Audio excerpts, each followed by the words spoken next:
Welcome to this session of the International Seminar organized by Gandhi Study Circle. This session today is on the topic Gandhi and Geeta, and Gandhi and his left socialist critics. As you know, that Bhagavad Gita has been one of the most influential texts in Indian traditions, and it was used as a text of reference by many of the leaders of the Indian national movement to extract the living and sustenance of the Bhagavad Gita and to drive them on the path of learning yoga in the quest to attain freedom at a point of time, both freedom internal and external. And Gandhi was not untouched by this phenomenon. Many of his ideals that we know, like yoga, like non-violence and others, were influenced by his readings of the Gita. He also gave the counter as a very pitch to the dominant philosophy of the West, that was positive individualism at that point of time, by his reading of Islam from Gita. So there were different dimensions of how Gandhi thought that we see that came by his reading of Gita and the influence of Gita on his life. And then this second aspect of the session will also be discussing Gandhian thought and leftist socialist thought.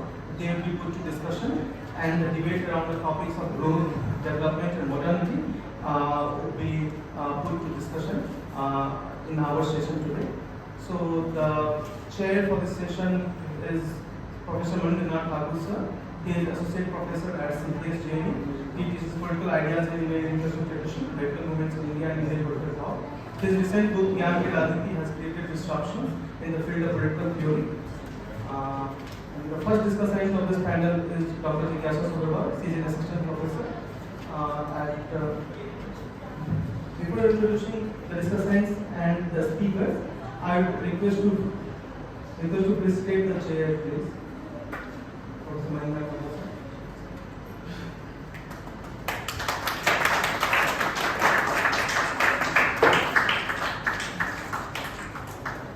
The first discussion for our panel is Dr. Jigyasha Sogarwal ma'am. She is an assistant professor at Department of Political Science, Hindu College, DU. I would request to please take her.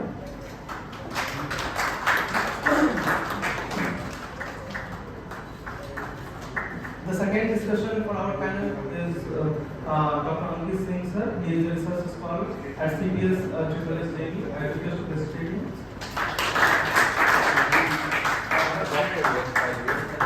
Former student of I'm former student. He is also a former student of Harvard. That's a better kind of introduction. The first speaker of our panel will be Swami Shyamananda ji. He is a monk following the spiritual following at Rishikesh. He was also a lecturer at Delhi College of Art and Commerce, DU, and he was formerly also with World Bank. I request you to participate.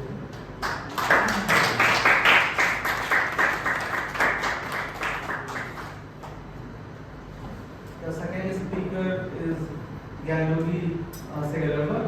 He taught at the Institute of Philosophy at University of Vienna. I guess he is not with us, he has joined online.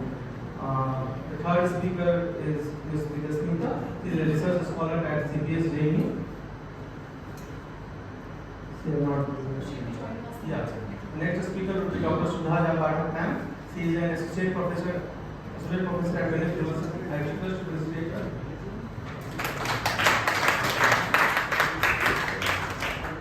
Then there will be two other speakers, Rinkal, Tyagi, who is a research scholar at the Department of Higher University of Jharkhand, and Subhash sir, who is assistant professor in IR at University of Jharkhand. They will be joining us online.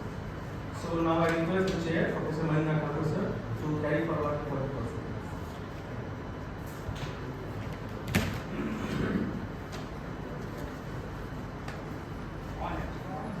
Thank you.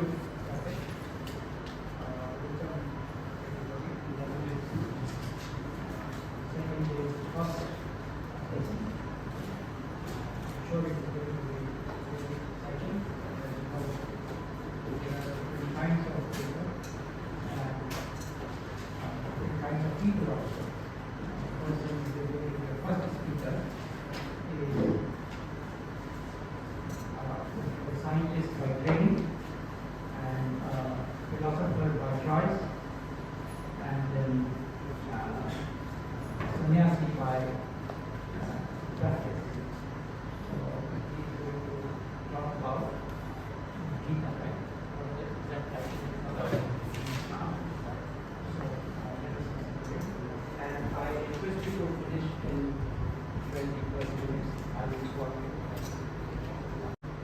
Thank you for having me here. It's a great opportunity to talk to students. This is a period where I will also teach a You have to speak to my guy. microphone. Is it all right? Okay. Am I audible? Is it better? Okay. So the title of my presentation is Search for Authenticity in an Unsettled World. Gita, Mahatma Gandhi, Bhagavad Gita, his critiques, and beyond. So that is the way which I have sort of framed it. One of the reasons why I thought I would speak like this is that Gita was not an academic text, even though a lot of people have worked on it. We think it is an academic text, and especially in universities, some people have sort of tried to understand Bhagavad Gita's reading by Gandhi and criticized it as if that's an academic exercise. But Gandhi was surely not reading Bhagavad Gita, either because he thought he was a sannyasi or he was a hardened person. He wasn't reading Bhagavad Gita because he was doing a master's or Ph.D. in philosophy or religion. He was doing it because he thought it was essential for him to sort of figure out who he was and what it meant for him to be in politics, and what was the way in which he wanted to be in politics. So it was essentially his search for authenticity which drove him to Bhagavad Gita, and that's why I sort of mentioned it. Now if you ask yourself, what is this issue called authenticity? It has become very popular in recent days, and why so? If you look at our lives in the last 3-4 decades, but starting at the World War period even earlier, the old conformities of our lives and society are kind of getting replaced with a lot of discordances. There are a lot of fractures and displacements, fragmentation, the way we look at ourselves. And if you look at your lives, our lives, it's kind of end off with a sense of loss. And loss of meaning impedes superficial adherence. People are still getting married, they find marriages irrelevant, they're working, they find their work irrelevant. You have organizations, institutions, they continue. The content of human experience, however, has undergone tremendous change and is still changing over a period of time. And there is right now, if you look at your own lives, there's an element of anxiety in your minds regarding your present and future, not so much only because of economic displacements, which remains a concurrent theme in everybody's life, but because even more intimately you sometimes feel you're kind of not yourself. I think the issue of authenticity was not just critical to Gandhi because he was religious. Those of you who have sympathies for Marxism, you remember what brought Marx to question a lot of things that we had studied was again search for authenticity. His theory of alienation, if you pay deep attention to it, essentially or discourse on human authenticity, because when you get alienated, you see yourself as an outsider. You are not in yourself, you are not internally aligned. And then, with the kind of an explosion in the ICT technologies, and now we are dealing with a different kind of thing where we are not separated from each other because of economic relations as Karl Marx would have thought, but because of the way we are organizing our relations, because we are now mostly in the virtual domain. So it could be father, mother, sister doing it, everyone is looking at their cell phone, isn't it? So there are new possibilities, but there are tremendous kind of psychological discomfort and anxiety. So we are passing through this kind of situation. You have heard about a person called David Chalmers. He wrote that famous book of Reality Class, where he is arguing as to how what we call reality is not going to be reality. Your reality includes a lot of imagination, a lot of psychological constructions which you sustain, you deal with in the virtual realm. And so this another critical thing is that the balance between power and responsibility, or roles and freedom and responsibility, has got kind of obfuscated because you have become anonymous, you love to be anonymous, and what you can do, what you can deal with, and what exactly happens to your lives and how others are impacted, you have no clue. Because the cyber world is a city with few known traffic rules but lot of violations. So you are dealing with a very difficult situation. So we do jobs we don't like, right? And we study courses we don't enjoy. We enter into relationships we don't understand. They break down, we move forward. So essentially, if you look at our lives, there is a moment of excitement. You are young people, I'm sure you're full of excitement. But at the same time, as they say, youth is lonelier than age. That's what I used to write in my diary when I was a student. Because when you think seriously about what you're doing, the more and more questions you have, you start feeling as if you're an outsider.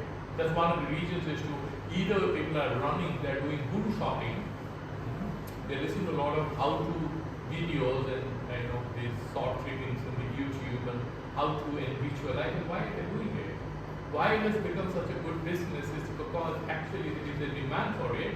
People are looking for meaning in their lives, and that remains a very critical issue. So you have a situation where people are dying not because death is being seen as a bargain for greater meaning, which was there maybe during World War or something. People are dying just because of an accident, because of a pandemic. Life has become completely meaningless. And then you have disasters, you have onslaught of different kinds. It could be molestation, it could be violence, unwanted. It could be one gunman who has a breakup with his girlfriend, who buys a gun and goes to a hotel and shoots down people in US, right? And for no reason, they would die. And so, others earlier also have worked on it, like for example, Freud worked on madness and civilization and how certain civilizations is their subconscious and how suddenly they could be exploded. And we are sort of caught up in a situation where we are stuck in a dilemma between a lot of total confusion, rejection, refusal, and blind adherence. Because a lot of people say you fall in line, you're going to be better. Buy time, bet tomorrow is going to be better. You're not good today, but tomorrow is going to be better. So you're looking for authenticity, something which is real, original, and fulfilling. So you're looking whether it's a relationship, whether it's a job, whether it's an institution, you're always looking for an authentic relationship. Because there's a wide gap between the outer and inner lives and the spaces, the social space and the personal space, and there's a lot of anxiety. Interestingly, some of your anxieties are actually unreal. They are not even real because they are constructed, right? You're just anxious. I was just looking at, I'm staying in a guest house, I don't watch TV, but here there was TV I watched, and there are roughly about 200 news channels. Somebody needs to do a sociology or MPhil or Ph.D. in sociology on why suddenly there's an explosion on the number of news channels you have. It's a fight for your reality because they want to tell you what is real for you. That has become big business, and they are trying to, whether it's YouTube channels, and why are they investing so much money? The idea is how can they control your thought process, your consciousness? Because everything needs money, right? Everything is all about money. And at the same time, because you have a lot of loneliness, if you have a demand, you have supply. So you have a solutions market. And solutions market is a lot of YouTube videos and self-help books and teachers who are in business. So that is the supply line. You have a situation and there's a competition between these, supply side and demand side. And authenticity has become a code word, and therefore many companies they say this is ethnic desi dress. This is real authentic ghee. This is authenticity has become a business line. Now, what is this word authenticity? How to unravel it? If you look at it, there are three key words which come to the mind. One is sincerity. That whether you are honest with yourself, you are true to yourself, whether your inner belief systems are correct, and whether you have the required autonomy or inner spirit to take correct moral decisions, one's true motives, and whether you are internally aligned. That is the key word in both in Karl Marx and also in Mahatma Gandhi. the key word, why was he so disturbed in the initial period?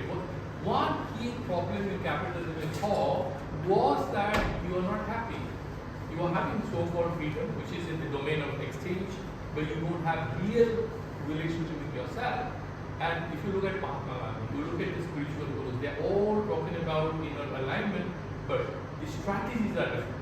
And you have to look at what Mahatma Gandhi's strategy was. So, the key question now is, can you have an authentic life without knowing who you are? Is it possible to have an authentic life without having self-knowledge? There is where Gita comes in. Okay? So the key words, the key strategies which are kind of linked up with the ideas of sincerity, autonomy, and relationship with your true self, which is about realization, and how do we proceed there. Now let's come to Bhagavad Gita. Look at Bhagavad Gita. What was happening to Arjuna? This is a guy who wants to fight the war, not because he's very violent. No, he's not. He wanted to fight the war because he was denied his rights. He went for a negotiation.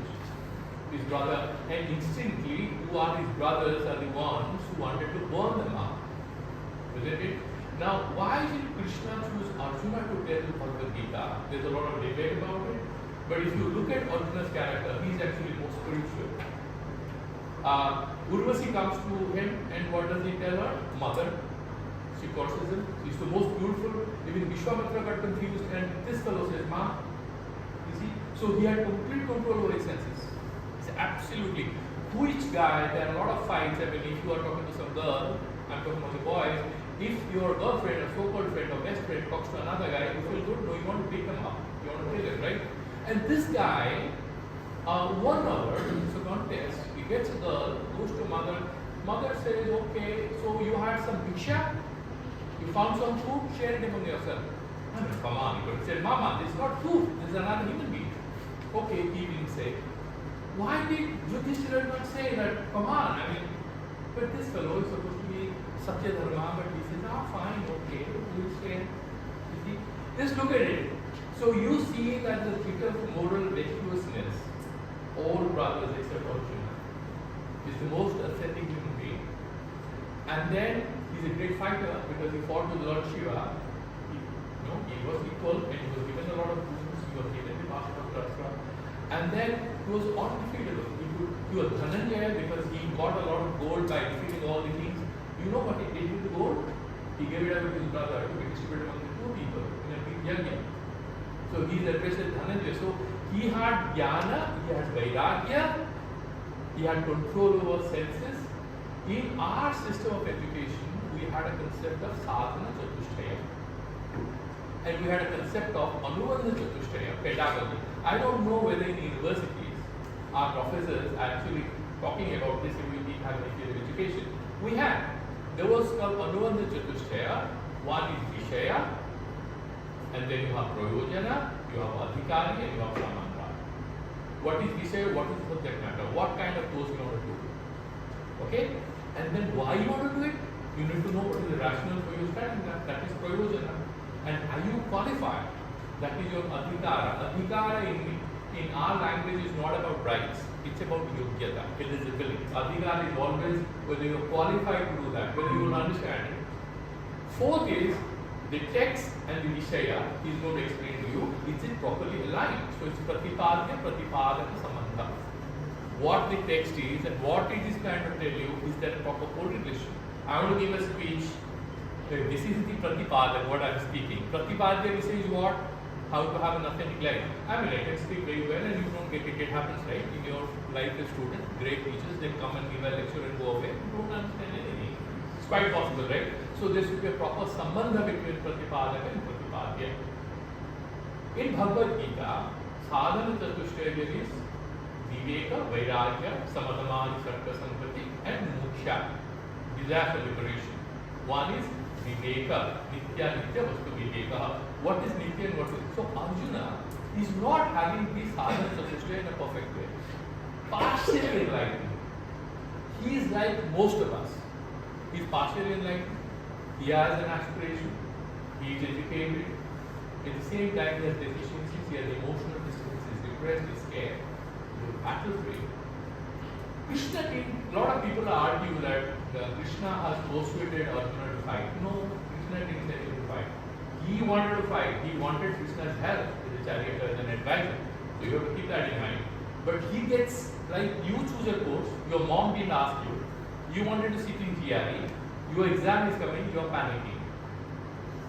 Your mom didn't ask you, you applied for that. You want to take a certain competitive examination, then you panic, you cry, you take antidepressants. That's your problem.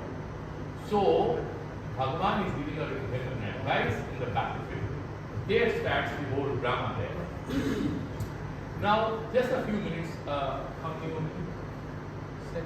Oh, no, please. Sorry, just starting. Okay, so a little more time.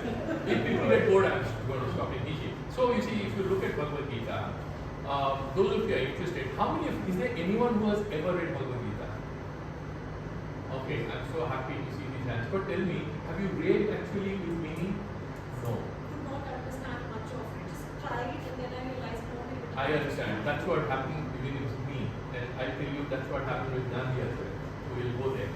So, this is a very difficult text because several Upanishads and several Discursant and Sankhya and Yoga, he has sort of crammed everything into this. And there is a view that Bhagavad Gita is a restatement of an ancient text of few Suhasitas which existed even before the Vedas.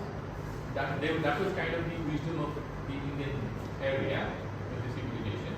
And that's the view of Pathak, a Sri Lankan mythologist and a great Sanskrit scholar. He sort of argues that this book existed maybe 100 verses, maybe 50 verses, and they have got 10 last. This view to my mind is one good potential of this view is that you can actually look at Bhagavad Gita having some perennial aspects and some tragically ephemeral aspects which can be historicized and deleted out of it, or given less importance. I'll come to that. When it comes to these whole war and caste system and stuff like that, we'll look at it, whether it was added sometime, can we deal with it in that sense. So a lot of people have argued. In India, you had Gandhi, you had Vinoba Bhave, it became very popular in freedom struggle. You have Europeans, they have written about it, but I'm not getting into it. Very briefly, this is a character for us because of Corona as well. You have Pancha cases in our tradition: Avidya, Asmita, Raga, Dvesha, Abhinivesha. I'm not getting into that philosophy of yoga or Sankhya, but briefly as just you have Abhinivesha, fear of death. You are obsessed with what you're saying is to continue. And in this kind of a situation, when you have an uncertain goal, you have a fear of futility of success. Even if I succeed, Arjuna's problem is his son is also going to fight. By the way, Arjuna was not a teenager when he fought the war. He was already in his 70s. Because his grandchildren are also fighting. So they are going to fight the war. And he thinks that even if I win, who's going to enjoy? Because these people are going to die. Because I'm the actor, I'm one of the greatest fighters. I'm going to kill all of them on the other side. Even this side, because I have great fighters on the other side, they're going to kill these guys. Who is going to get benefit? Therefore, he's having a lot of depression. Now, those who are planning to read Gita, for them is a bit of an advice here, that if you want to look at Bhagavad Gita, it's very philosophical structure. There is one saying by Shankaracharya. He's saying, even if you find somebody who's read a lot of texts, just ignore him if he's not a Parampara. Has he studied it with a Guru Acharya tradition? Otherwise, you will misinterpret. Because this is a very cryptic text. The text is so cryptic that we can only misjudge and misunderstand what is written in the text. Therefore, Bhagavad Gita is for the great Acharyas. It says that you have to break Bhagavad Gita into 3 parts. First 6 chapters is about Tvam, Tat Tvam Asi, that's a Mahavakya. You are that. So Shankaracharya says what? This caste system and all that is irrelevant because of which he says Jiva Brahmeva Naparaha, Brahma Satya Jagana Mithya. Jiva Brahma Eva Na Aparaha. So all of us are God. Very exciting, right? No, not in that sense. Because God is Sarvajna, you are Alpajna. He is Sarva Vidyaman, you are Alpasthanam. You are a mere only. How can you be God? How can you be the universe? Then he says, look at a boy who was a little boy, your classmate, and now you met him, he's a classmate, he's grown up, or maybe he's doing a job, he has a girlfriend or a wife. That boy was in, happy and playing with you. He's a different person right now. Soyam Devadattaha, how do you say that? That boy is Devadatta who's standing in front of me in the grown-up guy. So you have Agatyaga Lakshana, so you take that identity, his father's name was this, he was from that particular township. And then you compare it with what he is. They are two different people, but you are being able to equate them as one and same person, same way. If you sit in meditation, when we are in deep state of meditation or in deep sleep, imagine all of us are actually, as per Vedanta, one. We look different. Anyway, that's a long debate related to that. But just remember this thing. They call it a phenomenal reality, like Kant talks about phenomena and phenomena. In Vedanta, they talk about what is called Paramarthika Satya and what is Vyavaharika Satya. And there is something called Pratibhasika Satya. So you see a rope as a snake is Pratibhasika. It appears, it's not so. And also in dream, you see that you are flying in the sky, but you are actually sleeping in your bed. That's a Pratibhasika, you created yourself. In that dream, you are the creator, you are the enjoyer, you are the victim, you are the culprit, everything is you. Because no one is there, it's just you there. So, Vedanta tries to say that within your Jagrata Avastha, whatever we are doing right now, is like a dream. Why they say Jagan Mithya? Why Drishyatva? Because it is visible. Whatever is visible is false. In Vedanta, you say how? Swapnava, in dream, you see things which are visible but they are not true. So, whatever you are seeing in your waking state, when you wake up to a higher level of consciousness of that unity, all this will become false. Gandhi was not interested in this, he didn't study or understand it, but he had a different way to deal with Bhagavad Gita. I'm just trying to ask about that. So, Bhagavad Gita deals with original things, Shakuna Brahma, Niguna Brahma, the whole idea of panpsychism, gunas, the dispositions, and prakriti and purusha, several ideas. So, now we will jump because we don't have much time. So, in Tattvamasi, there are 3-4 key areas in Bhagavad Gita on which the acharyas keep talking about. One is that Jnana Karma Samuchaya, can you do karma and jnana simultaneously? Sankaracharya or Advaita Vedanta, he believes karma and jnana, I got it. So karma and jnana are like night and day, they cannot coexist. Jnana is about contemplation. You do bhakti. So Sankaracharya takes spirituality beyond religion. Because spirituality is beyond religion, because you do upasana to purify your mind, but you have to do vichara to know who you are, then only you get liberated. But other people are there who believe that you have to do karma nevertheless, you can't run away, because through karma, you purify your consciousness, you raise your consciousness, and through upasana you have concentration, and then you study and you do vichara, you're qualified enough to understand Bhagavad Gita. All order of things. Gandhi was none of this. He was in the middle of a national struggle, he was dealing with it. So, now that I don't have any time, I'm directly going to how Gandhi dealt with it. Okay? For Gandhi, now because for him, Bhagavad Gita provided him a source of authenticity where he wanted to purify politics. He wanted to find meaning in what he's doing, his spirituality and his political struggle were two sides of one and the same thing. He is not a fragmented guy. He is not looking at politics as his public life and then the other family life. He didn't have any. He was trying to have a very integrated, well-aligned life. So he mentions, he seeks nothing for himself, he is pure and skillful in action. He renounces everything, every undertaking. Then only you are ready. And he links that with Satyagraha and Ahimsa. And then he says, farm in his resolve, indifferent as regards success and failure of his action, not anxious about result, alike to friend and foe. And Gita is a line from Gita, and that's what he finds inside it. When I am free from egoism, nothing remains for me to do. Okay? And then, why are you in politics? No, that's because he wants to realize himself. It's not because of any political gain. He didn't become the Prime Minister. Somebody else become Prime Minister. He could have, if he wanted to become President, Prime Minister, he could have been. No, he didn't want to do that. Because he was kind of a different person. Now, he didn't study Bhagavad Gita with any acharya. That's one of the reasons. There is what we call in philosophy of religion, inventionism. You sort of attribute a or invent new meanings which is not approved by the interpretive tradition. So he was an innovator, great innovator, and he attributed a lot of things.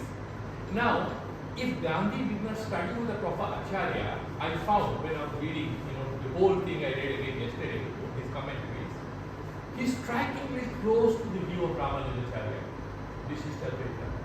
Because he doesn't believe in Nirguna Brahma, he says he's both Saguna and Nirguna, he's both, with a name and form and without name and form, he has magical powers, and God is Purushottama, the ultimate reality who is going to help you.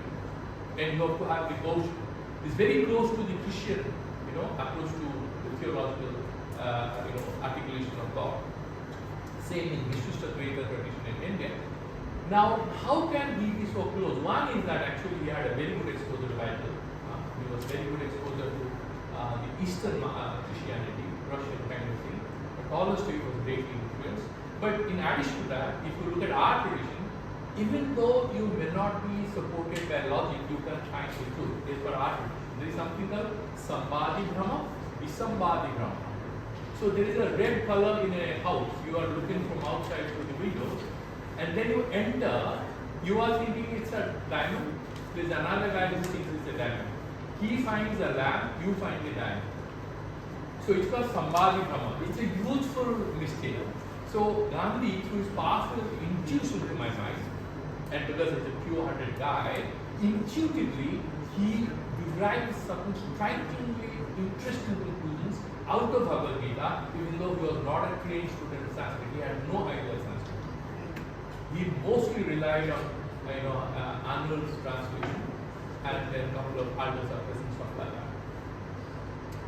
So he focuses again and again on Jnana Karma Bhakti, that you have to work together, they kind of interlink, which kind of resonates with the interpretation in the Kashmiri Saivism or Vinodakula. Ramanujacharya is not so much of karma, but it's basically Jnana and Bhakti. So Gandhi somehow is closer to Sri Aurobindo in a way, in a certain way, because Sri Aurobindo also is very critical of Shankaracharya, thinking he's too much of an elitist. Like Aristotle, he said theoretica is higher than practica, right? So Shankaracharya is so much like, Aristotle is so much like Shankaracharya, vice versa. Because Shankaracharya came later, but Gandhi emphasizes on right action. So he says, very confusingly, faultily enough, but soothingly enough, because you are the leader.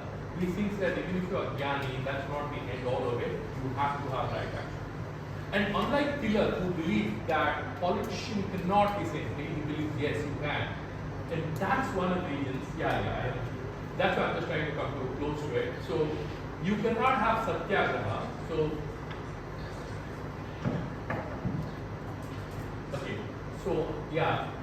I just have a couple of, so you have so satyagraha and ahimsa are kind of the application of the secrets of Bhagavad Gita in his life. So he believes you cannot do satyagraha unless you are aligned with divinity, unless you are truthful. Now, you know why the Satya word is very important. If you look at the Patanjali Yoga Sutra, the first word is Satya, then Ahimsa. Then Brahmacharya comes. The first two words is Yama. Yama. The first thing is Satya and Ahimsa. Okay, so these are very important. So now I'm not getting into the details. So another thing, also like Buddhism and also like Shankaracharya, Gandhi also talks about two truths, relative and absolute truth. What is interesting in Mahatma Gandhi is he believes very, Derrida was yet to be born maybe, but like Derrida he says that there is no absolute truth to talk about any issue. You can, however, he's not using the word dialogical play, but he says you can travel, however, from one relative truth to another relative truth which is better. Which is very, very interesting, for bright students who are working in that area, that he's saying that we can make a progress in. We are doing approximations, but we are traveling towards better truths. It's very inclusive, it's very democratic, and this always leaves room for articulation, innovation, and creativity.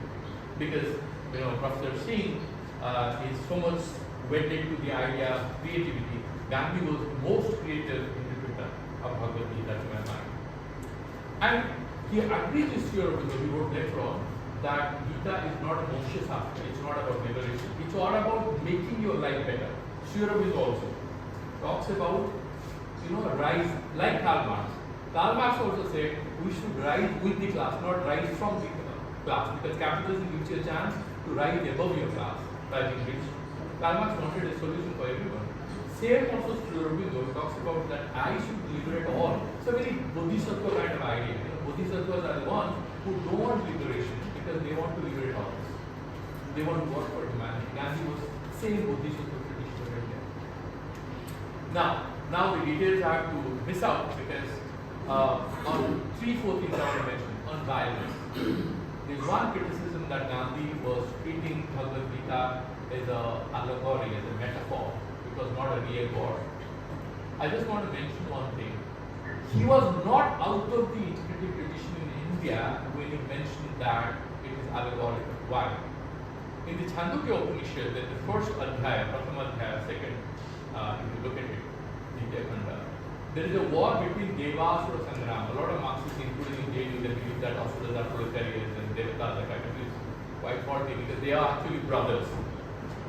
Asuras and Devatas are brothers, born to Kashyapa. Yeah, just 2 more minutes. Yeah. So first thing on violence, the allegorical interpretation is within our tradition. There are many such stories which are not historical truths. Devasura Sangrama, there is a fight, and I am not getting into it what it means, but this is essentially a fight between good and evil within yourself in Devasura Sangrama.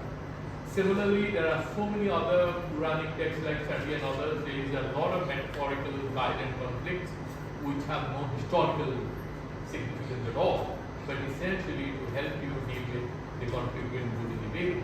And to my mind, Gandhi's interpretation of the allegorical interpretation of Gita falls under that tradition of interpretation. It is not completely out of our intellectual tradition when he's saying this. He's not making a grave mistake, number one. Number two, about violence. He makes it very clear. There is a statement in chapter 18 of Bhagavad Gita, the one who is self-realized, he doesn't kill anyone, even if he kills, he gets liberated, and Gandhi makes it very clear. The only person, he has a completely innovative interpretation. He says the one who actually creates and kills, destroys, is actually God. Because he doesn't exist, he doesn't have a body. So he cannot have any papa or punya, goodness and evil. So where human beings are concerned, the only option you have is to practice non-violence. Ahimsa is the only thing. Now, if you look at Shankaracharya, he makes form of that sentence saying, we have a word called Arthavada. Arthavada is to hear Ninda Parati. This is not real. So, for example, when you say, Vayurve Khetista Devata, so you are worshipping God air so that you get quick results, it doesn't mean that that sentence has any meaning. It's Arthavada. Similarly, these statements in Bhagavad Gita is for praising a self-realized person, not to say he has the right to kill anyone. So be clear. That's what it is in tradition and tradition.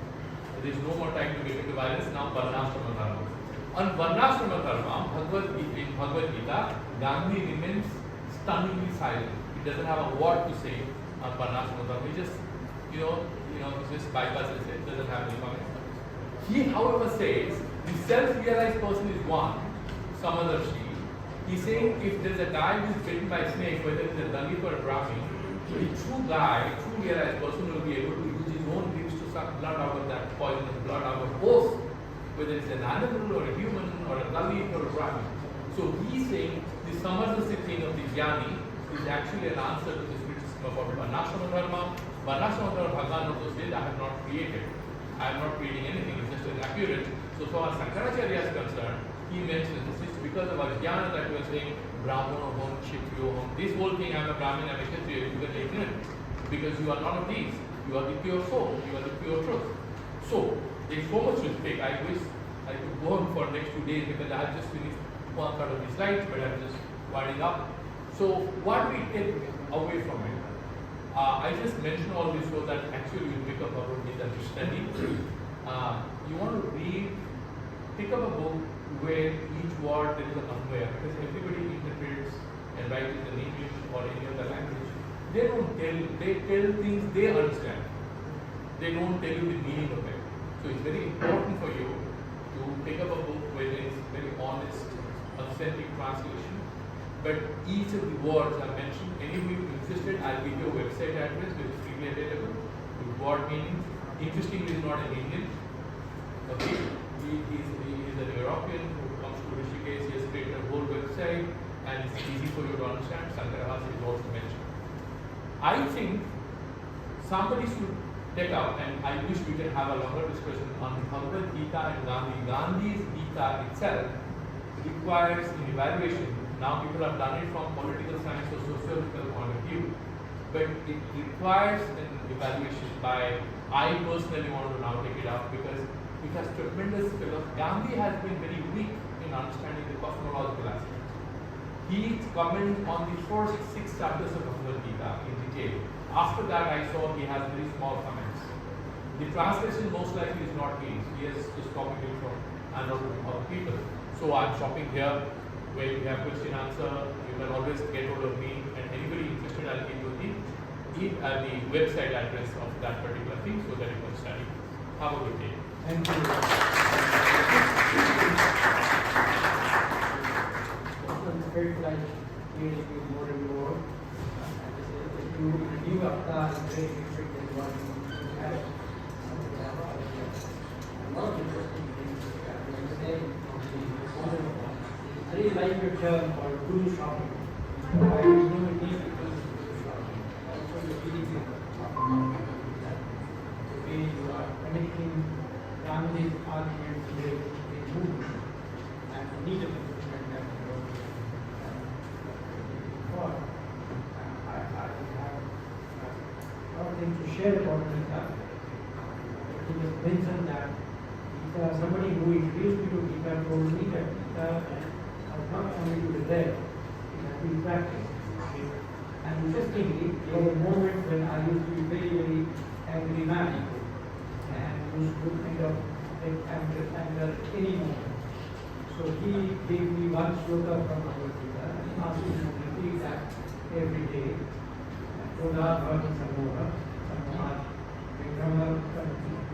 And that really worked so well with me that after some time probably my students thought that I would never get angry at anything. So that transition, I realized that somebody told me that. So probably Gita is really a deep text of philosophy.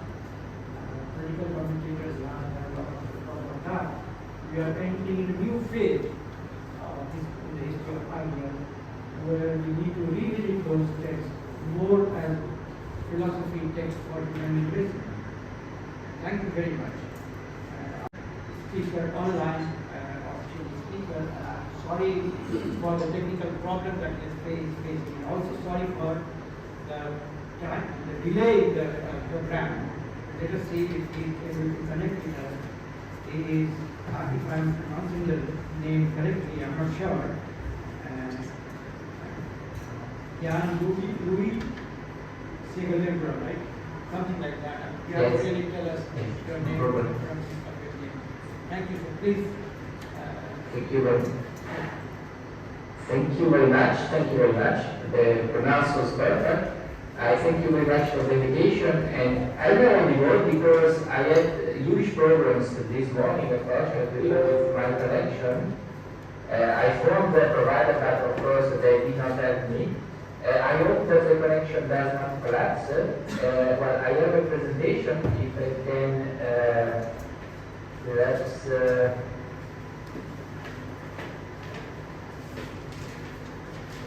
see whether I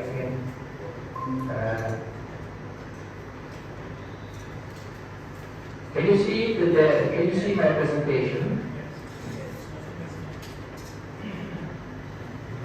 Can you see my presentation? Can you hear me?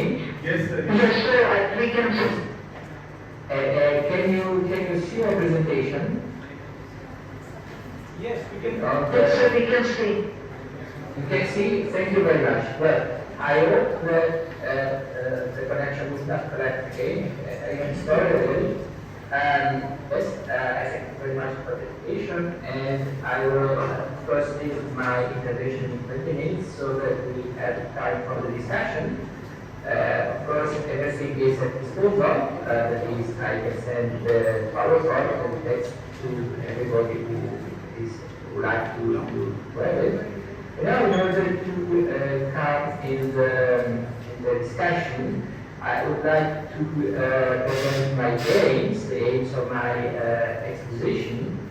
I shall investigate some aspects regarding Gandhi's meditation on Gita, and Gandhi's observation of Gita regards the aspects like divinity, the problem of good of evil, the structure of the reality, the individual's nature, the conflict in the individual nature, the individual rise, the individual's position, the reality, the individual's possible development, the use of the individual as regards his own moral development.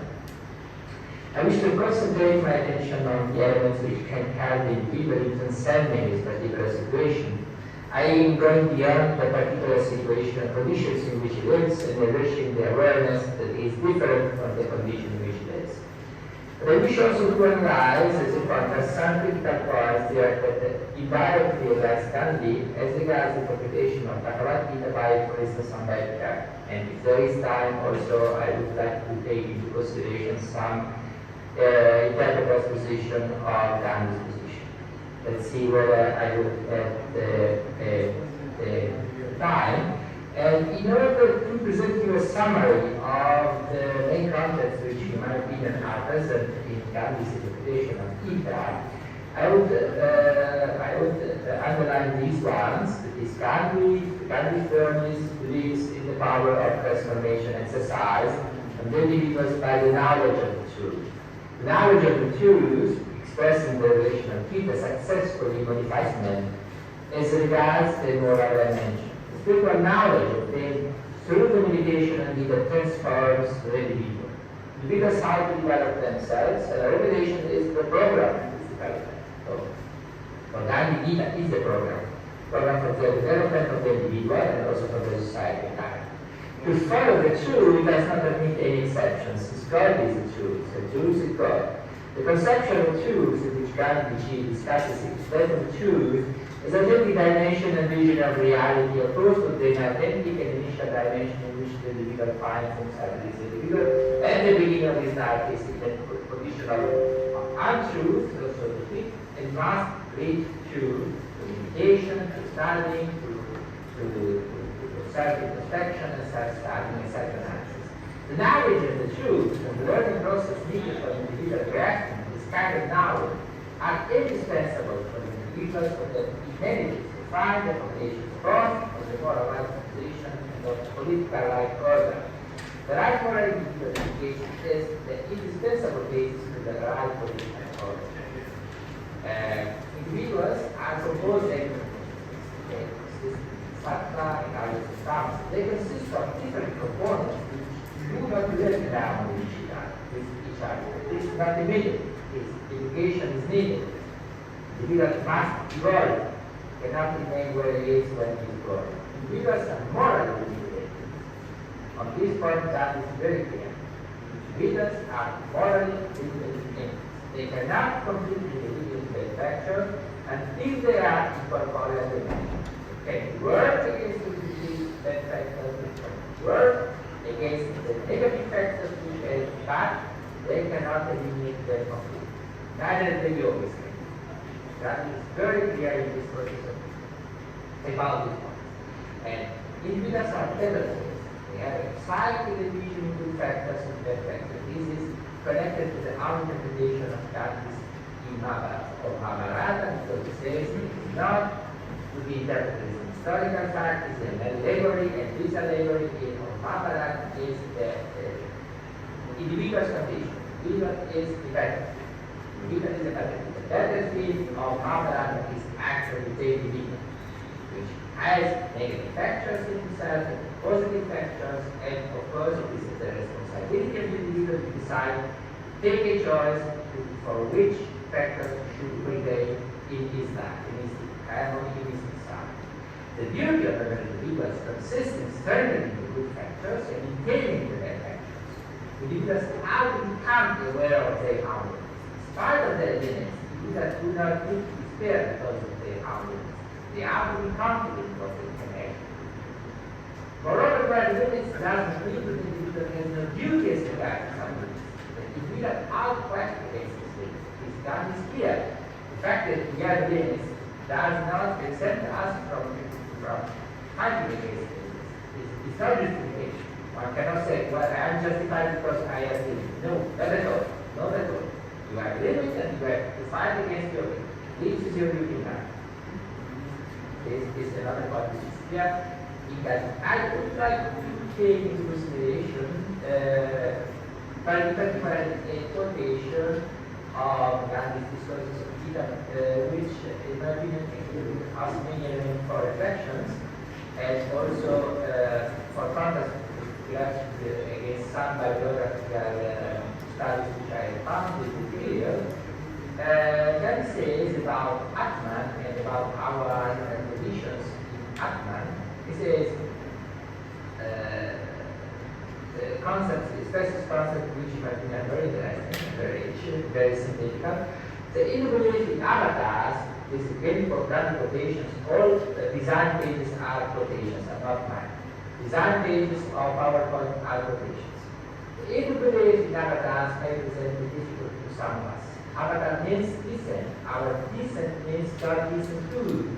But it is present in every creature and every object. All this is Maya, all concrete things, our body and their objects, all these exist and they bodies specified.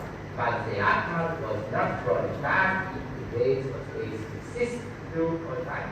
We do not know it by the if we wish to understand the principle known as God, either with the help of reason or through faith, we should first know the Atman. What is it? So long as we live in ignorance, it's more distant than even the sky. But now, awakening state, we cannot say that it is removed from us, but even so much as it is that through which we came into being and through which we exist. You believe that you are dead, and I and you are identical. And only person who has a wicked can accept them. This is very important. I and you are identical in the sense in which the rigid chain and the final element is particular. Names form are only for a moment, while things and them, they are no more real than a man. Which things matter, and they cease to have name for ever the same. And so Krishna says, always can. So I was never born in time to have the Lord of all creatures. I incarnate myself as Lord of human. And God comments, this is essential nature of the act.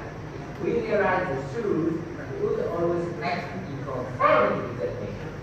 We elect the world as human beings as if we were never born. You see, Atman in each of us is identical with the Atman in everyone else. One Atman born in the body means all of them born, and all of them born means that one born too.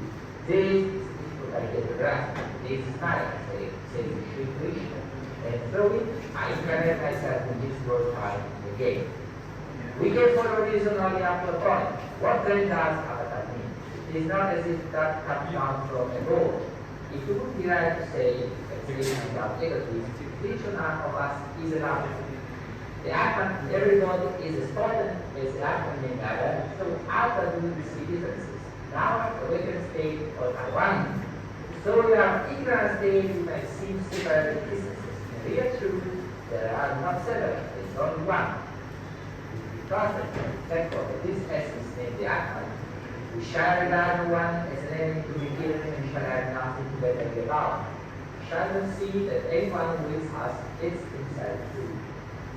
And I would like now to list a list of principles which concepts which in my opinion can be extracted from this rich text, which is very synthetical, which because of very many points, very many concepts.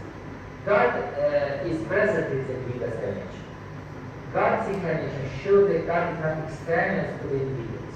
He is not the absolute other in relation to the individuals. He does not exist in a dimension which is completely different from the individual's dimension. The individual's learning with the principle of individual is action implies for the individual the corresponding way of action. The individual mind is not given once and for all. Can help and we have development through education. Every body is an avatar, and every body is a manifestation, a concretization of action. Everybody is a manifestation of the identity. Individuals are unified in Atman. Unified. The Atman is identical in all individuals. Atman is equally potent in all individuals.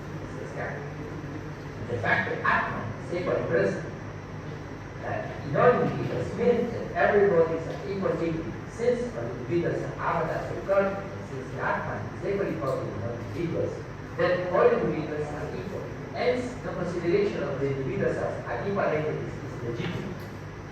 All individuals are one and only one entity. They are all Atman. They are actually no separately existing individuals. Individuals can change through knowledge of the revelation. The nature is not determined. It is not in the life. From the appointments to this big act. The individual learns that the how to become is attachment to the ego, since it is attachment directly leads to the mutual separation of the individuals and consequently to the refusal of the common nature of act. As all individuals are one entity man, how to act in conformity with the common nature. The reciprocal element is not the mutual side, how to be the principle of the behavior.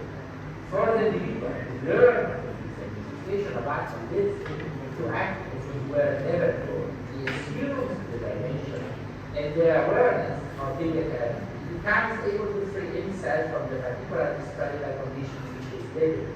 The individual acquires a different point of view on our reality from the point of view he originally had. He becomes able to transcend the particularities of his initial life condition. The recognition of the identical presence of Atman nevertheless represents the passage from the ignorant state in which the individual thinks that they are mutually separated existence to the awakened state in which the individuals become aware that they are all one entity. And since the individual condition of being an avatar can be known on the actual meditation of Gita, learning the contents of the revelation proves to be indispensable for the moral formation of the individual. And the individual awareness of one's own condition, position, and the reality development through the individual's learning of Gita. The awakened state does not come about by itself, the individual engagement is needed. Gita proves to be the source of the individual enlightenment. Now,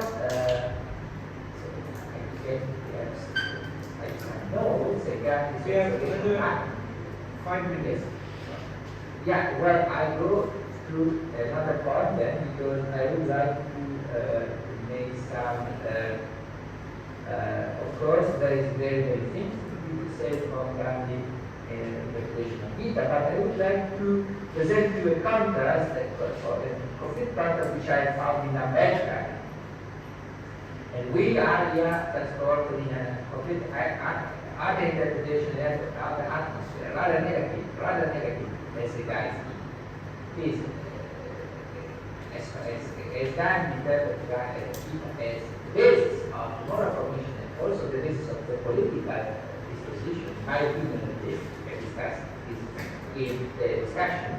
America is really rather negative, means he says that Gita and philosophical details of counter-revolution creation in this Gita and perhaps I can read something. For instance, in this quotation, America says, it cannot but be a matter of great surprise to find such a variety of opinions as the message which the Bhagavad Gita preaches. One is forced to ask whether there should be some divergence of opinion among scholars. The answer to this question is that the scholars have gone on a false errand. They have gone on a search for the message of Bhagavad Gita on the assumption that it is gospel as a form of the Bible or the Dhamma. In my opinion, this assumption is quite a false assumption. That begins at the Atman. The Bhagavad Gita is not the gospel, and it comes before and no message. You can't search for one. The question will no doubt be asked, what is the Bhagavad Gita if it is not the gospel? My answer is that the Bhagavad Gita is neither a book of religion nor a catechism. What the Bhagavad Gita does defends certain dogmas of religion or philosophical grounds. If on that account anybody wants to study the book of religion or philosophy, he may please himself. But essentially, it's neither. It uses philosophy to defend religion. My opponents will not be satisfied with their statement of view. They would insist on my proving my thesis by reference to specific instance. It is not a difficult. It is a resistance. Dept says, in first instance, one comes across a written Bhagavad Gita is the justification of work. Arjuna's idea himself against the world, against killing people for the sake of property. Krishna offers a philosophical defense of work and killing the world. This philosophical defense of work will be found in chapter 2, verses 11 and 28. The philosophical defense of work offered by Bhagavad Gita proceeds along two lines of argument. One line of argument is that any hour of the world is perishable and then immortal.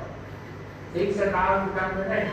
Man is bound to die. Why should it make any difference to the wise whether man dies in natural death or whether he dies to the earth as a result of violence? Life is unreal. Why should the earth be going to the seas to be? Death is inevitable. But rather out that's that the second line of argument is the justification of work is a mistake to think that the body and the soul are one. They are separate. All the other two quite distinct but they are different in as much as the body is perishable while the soul is eternal and imperishable. Then occurs it is the body who dies. The soul never dies. The body dies, it never dies, they cannot die it, fire cannot burn it, and waking cannot die. It is therefore wrong to say that when man is killed, his soul is killed. What happens is that his body dies. The soul is discharged, the dead body is a person discharged from clothes, words and your arms, and carries on. The soul is never killed, killing a person can never get back of his movement. Or the killing is therefore hit to the ground, to the voice, to shapes, to rather than the ground. This is one line of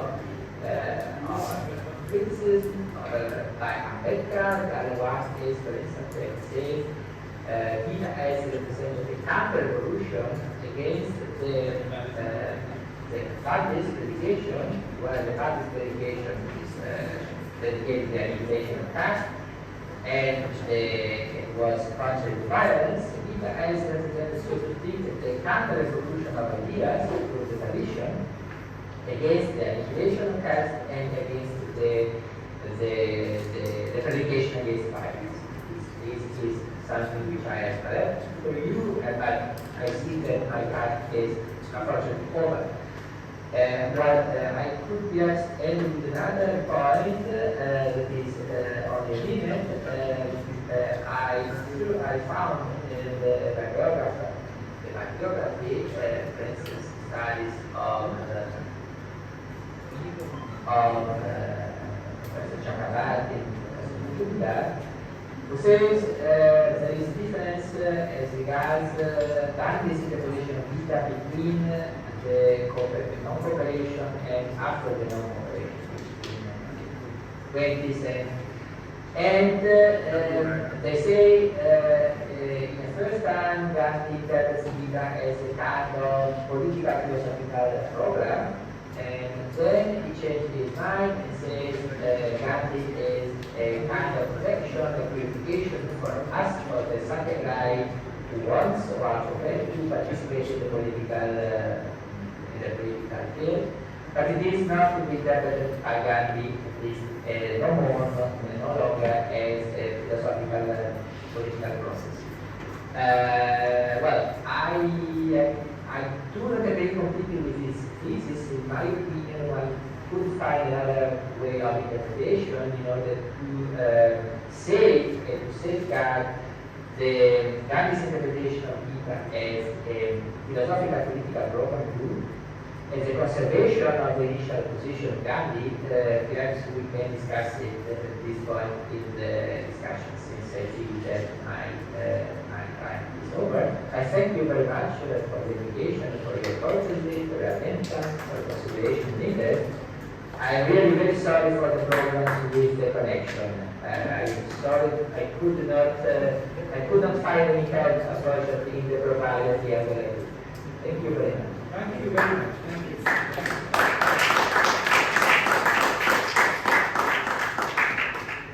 I think a very, very important point about avatar, the idea of avatar. Avatar is not somebody coming from outside, but every human being is an avatar, and then how you arrive at a particular condition, how you reach there, to be declared as avatar is a very interesting idea. And when you become a Siddhartha, I don't know if indifference is the right interpretation of, right translation of Siddhartha, but if you become a Siddhartha, then probably you are closer to the CP. And another point about the difference between Gandhi and Ambedkar or Gita, I think is very important. And to take this position that Ambedkar's interpretation as Gita is more of about its origin of the text, more about origin of the text than about the content of the text.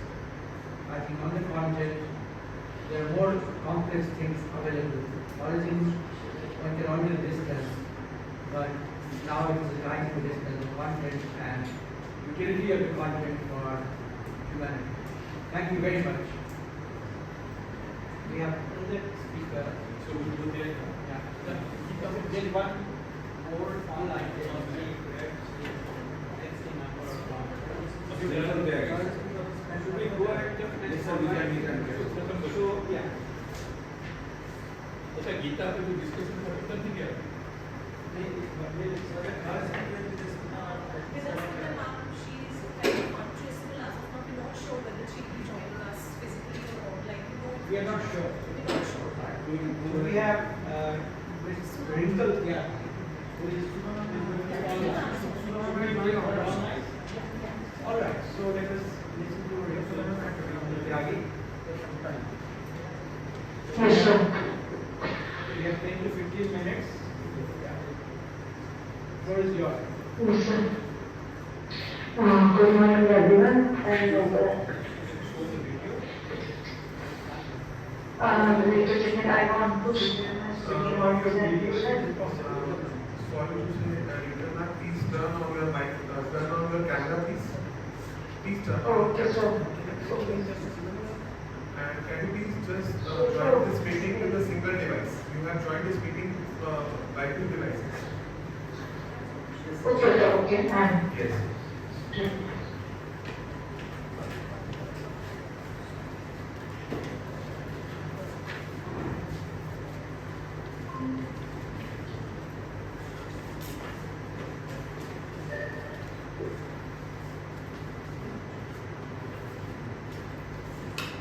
Good morning, everyone, and thank you for giving me this opportunity. And as I know that time is, we don't have much time, so I will just conclude my topic and I will take few minutes. I hope everyone can see my presentation.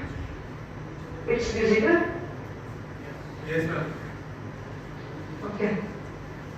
My topic is actually different discourse of Gandhi and Nehru, where everyone is talking about Gandhi and his critic. Then when we are, especially we talk about the Gandhi, and most of the time its critic is related to Nehru. And because most of the people think that the Gandhi's ideology and Nehru's ideology is totally different and those things. I mean, most of the people trying to differentiate and make them opposite. So I just, in this presentation, I will just show some similarities and especially their philosophical differences, and I will conclude like both of the authors were important for Indian freedom. So the first thing is that Mahatma and Jawaharlal Nehru, two well-known individuals who each supported different ideas and history of India, were instrumental in this conflict. These ideological decisions not only influenced the journey of freedom but also the trajectory of India after independence. Whereas Gandhi was completely involved in India, as we can see that most of the Gandhi was influenced the Indian philosophy, and he was too much involved in India. He thinks about the India, he did not support the modernity and other things. Then the Nehru frequently tried to see the history of India in the perspective of the rest of the globe, especially Western countries. Due to his early obsession with Marxism and Socialism, Nehru loved science and admired the scientific method. And the Gandhi was mostly believed in the traditional Hinduism, especially. because of his mother was extremely fierce and ardent in her religion and the rituals and practices.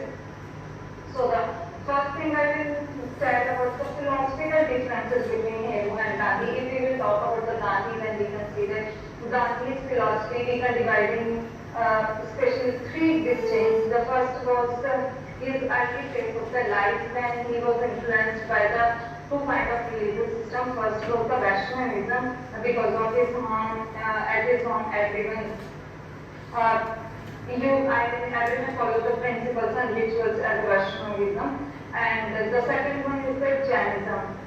From Jainism, Gandhi followed the non-violence and we can say that ahimsa and aparigara. And Gandhi used to talk of things in his real life and especially in practices. Gandhi discovered two additional philosophical sources in London. First was his philosophical mindset came from the Vaishnavism and Jainism, and the second was when he was in London and he saw the interpretation of Bhagavad Gita, and the second thing is especially the Bible. He also saw the Bible in London as well.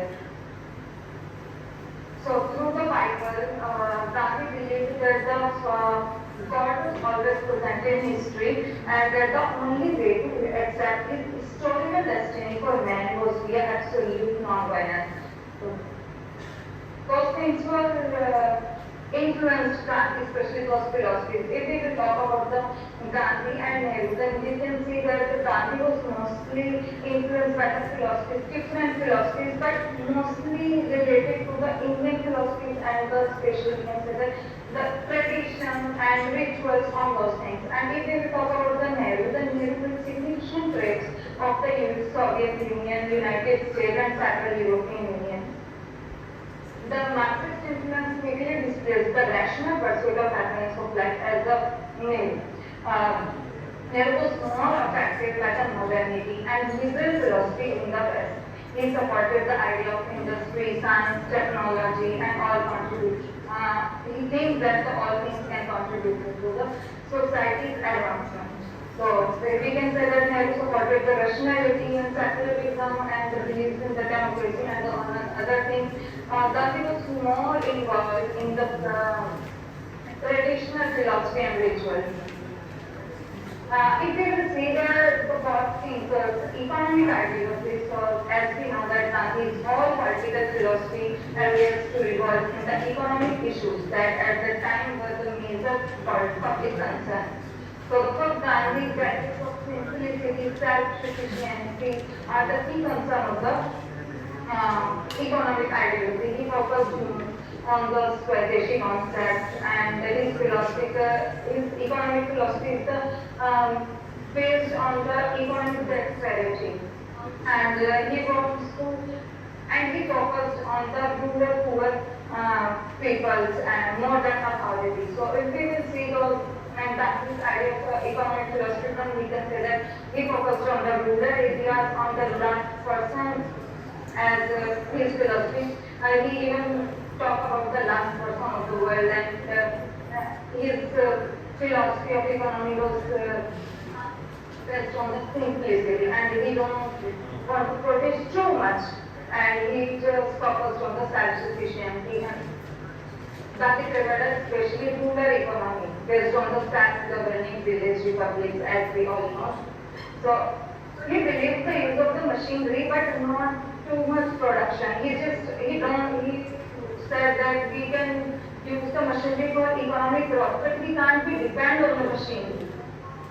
So if we will talk about the Nehru, as we all know that Nehru was convinced that India needed to support cottage and small scale enterprises to combat poverty and unemployment. But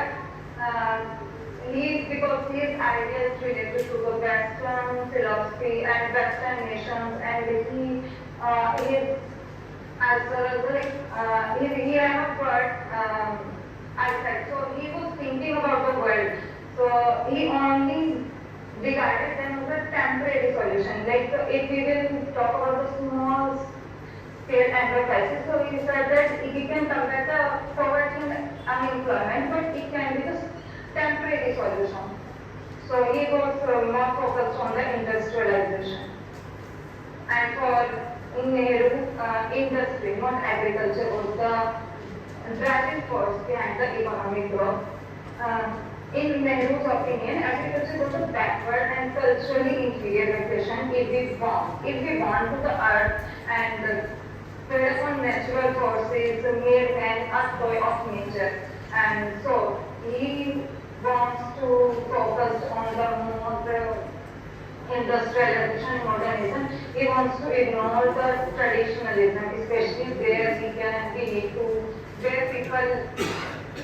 pray to the natural sources. So, on the other hand, we consider Nehru had a strong preference for socialism and centralized planning. So, he thought that the government also should be heavily involved in the growth of economy. And as we all know, that the thought philosophy was the Nehru and Gandhi, we can say that both philosophies were important for India's economic growth, like the need to the small scale industry and also the big factories and other things, and both help in the Indian economy. So if we will talk about the non-violence, then as we all know that Gandhi was totally inside the idea of non-violence because of his philosophy of the traditionalism and Hinduism, Jainism and other things. So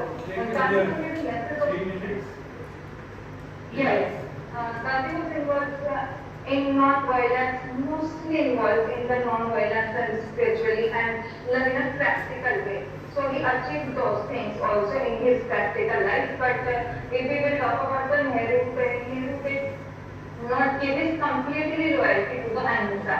Nehru, Patel and Subhash Chandra Bose, everyone, they believed that in order to liberate India from the British rule, then armed rebellion and a war was the important factor, and we required it. So I will just conclude my topic that during the crucial time of the struggle of independence, including the Salt March and Quit India movement, Gandhi gave inspiring leadership, and even Gandhi, his capacity to galvanize the masses and provide a powerful example for them made the movement. And Nehru was a prominent member of the Indian National Congress and took part in a number of rallies, but his influence in the movement was mainly on giving it an intellectual and organization framework. And Gandhi's legacy survived as a representation of peaceful struggle, inspiring campaigns for independence and civil rights all through the world. The basis of the contemporary India is engaged with Nehru's legacy, his vision of secularism, democratic government and socialist ideas created a lasting impression on the nation's constitution and policies. Thank you.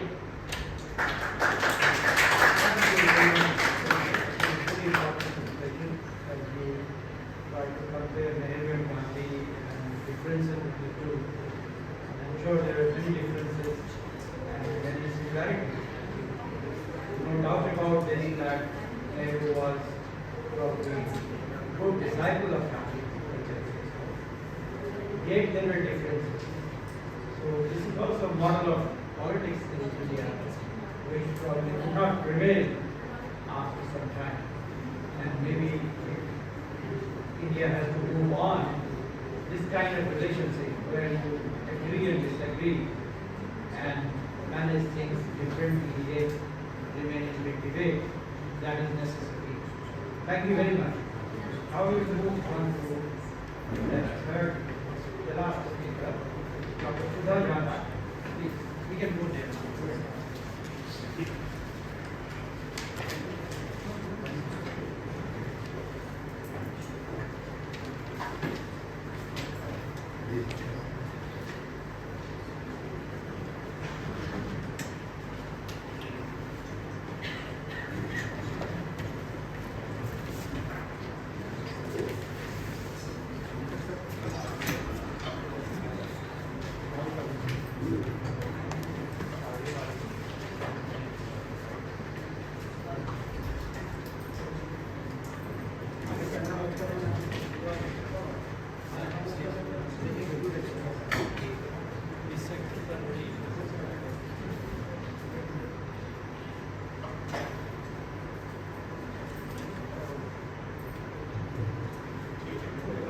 Hello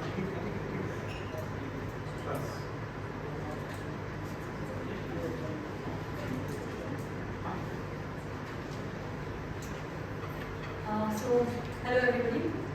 I am Sudha and my paper is Gandhi and Nehru-Undercurrents of Synergy and Divergence. Just by the way, I just wanted to say that I basically am from a history background and my core area is ancient history. From there, moving to Gandhi. So it was a matter of interest for me to come to this seminar and gain some insightful knowledge, some discussions and different perspectives. So with this objective, I thought of coming and presenting in this seminar. So my paper is on Gandhi and Nehru, and I start with a quote which is made by Nehru. It says, "Failure with Gandhi is preferable to the gaining of a temporary advantage without him." And another quote which is by Gandhi himself, he says, "As for Jawaharlal Nehru, we know that neither of us can do without the other, for there is a heart union between us which no intellectual differences can break." So Gandhi and Nehru, the two great leaders of our freedom movement, though intimately connected, were quite different from each other. Superficially, it would appear that there were significant differences in their approach and orientation to several issues. It would appear that there would hardly be anything common between Nehru, who focused on Marxism, science and technology, and Gandhi with his khadi, spinning wheel, and the focus on inner voice. However, there existed a very deep bond between the two leaders, which helped in tiding over their personal differences, but there remains diverse facets of their relationship which needs to be delved into. Both the leaders were passionately devoted to their cause and for the independence of India, made tremendous sacrifices for their convictions, and were adored by people. Both were men of action. Gandhi is also referred to, in various ways that we appreciate him. We remember him as Bapu, as the father of the nation. On the other hand, Nehru, who was the Prime Minister of our country, as a political hero, and Gandhi, who had an incredible power over the people, who remained as enigma, so to say, for the British, and undisputed leader of the masses. Nehru, in a way, could be placed slightly, second to Gandhi in this respect. Personal ties between the two men were very close. Gandhi was basically a very religious man, driven to politics by the force of circumstances. It is through moral triumph that he wished to achieve his objectives. And for him, India was in the villages, and he wished to recreate and rejuvenate this India. I would like to stress, or I would like to highlight certain aspects of the relationship because it was a very multi-dimensional relationship, can be looked at from diverse perspectives. So it followed also the model of, there was a sort of thesis followed by an antithesis and finally culminating in a synthesis. Also, by means of mutual criticism and correction, they were able to restrict each other. The dimension of the relationship was that they worked together in the struggle for freedom and also worked to create a blueprint for future India. Initially, we find that Nehru started as a supporter of Gandhi in 1916, and his program of non-cooperation appealed to Nehru, and Nehru was completely taken over by Gandhi. But however, later, on a visit to Europe and USSR in 1925, that had a radical impact on Nehru and his politics, and he started showing impatience with the slow pace of the national movement. He wanted that Congress should declare its goal to be that of complete independence, or instead of just Swaraj or self-rule. Nehru wanted to integrate India's struggle for independence with the global struggle against imperialism. This brought Nehru into his first major confrontation with Gandhi, who totally disapproved of this new ideological flavor within the Congress. He called the resolution for complete independence hastily conceived and thoughtlessly passed. Letters followed between the two leaders expressing their difference of opinion. Now, for instance, Gandhi wrote in a letter, "You are going too fast. You should have taken time to think and become acclimatized. Most of the resolutions you prepared and got carried could have been delayed for 1 year. Your plunging was a hasty step." This reprimand from Gandhi brought a sharp reaction from Nehru. Nehru wrote back and he stated that the Congress resolutions and Gandhi's response to it was wholly He also alleged that if the Congress did not declare complete independence as its goal, it was largely because of Gandhi's restraining influence. Nehru then wrote in the same letter, and I quote, "You chastise us like an angry schoolmaster, but a schoolmaster who will not guide us or give us lessons, but only will point out from time to time the error of our ways." Nehru also expressed his full disagreement with Gandhi's ideas in his book Hind Swaraj, published in 1909. "I have often felt how different my ideas were from yours, and I felt that you were very hasty in your judgments, or rather, having arrived at certain conclusions, you were over-eager to justify them by any scrap of evidence you might get. You misjudged greatly, I think, the civilization of the West and attached too much importance to its many failings. I entirely disagree with your vision regarding the West, and I neither think that the so-called Ram Raj was very good in the past, nor do I want it back." It was a long letter in which Nehru emphasized points of where he fundamentally disagreed with Gandhi and disapproved of his ideas. Gandhi wrote back, "The letter was brief, but with a ring of finality. Though I was beginning to detect some differences in viewpoint between you and me, I had no notion whatsoever of the terrible extent of these differences. I see quite clearly that you must carry open warfare against me and my views. The differences between you and me appear to be so vast and radical that there seems to be no meeting ground between us. I cannot conceive from you my grief that I should lose a comrade so valiant, so faithful, so able and so honest as you have been. But in serving a cause, comradeships have got to be sacrificed. The cause must be held superior to all such considerations." And Gandhi, in fact, suggested that the private, these letters which were exchanged between them should be made known to the people, should be made known to the public.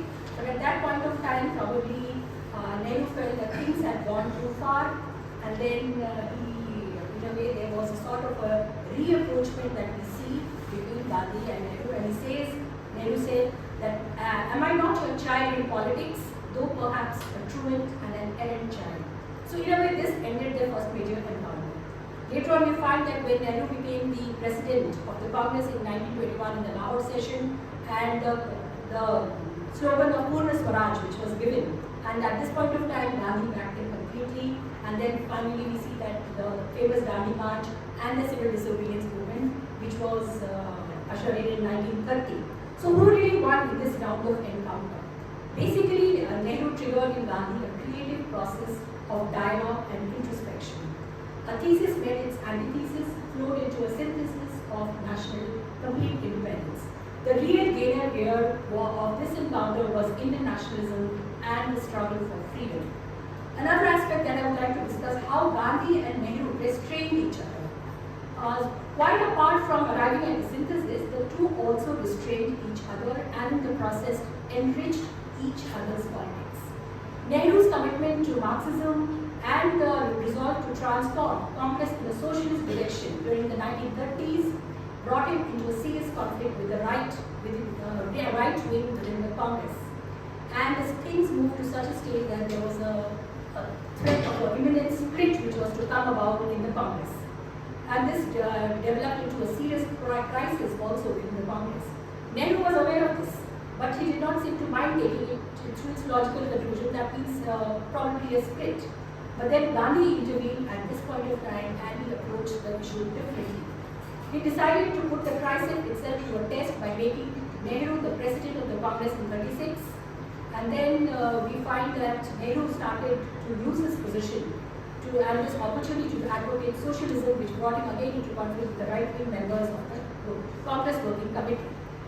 Gandhi intervened, as I just said, by restraining Nehru, and he wrote to Nehru, and he says, "You are in office, but you are not in power yet.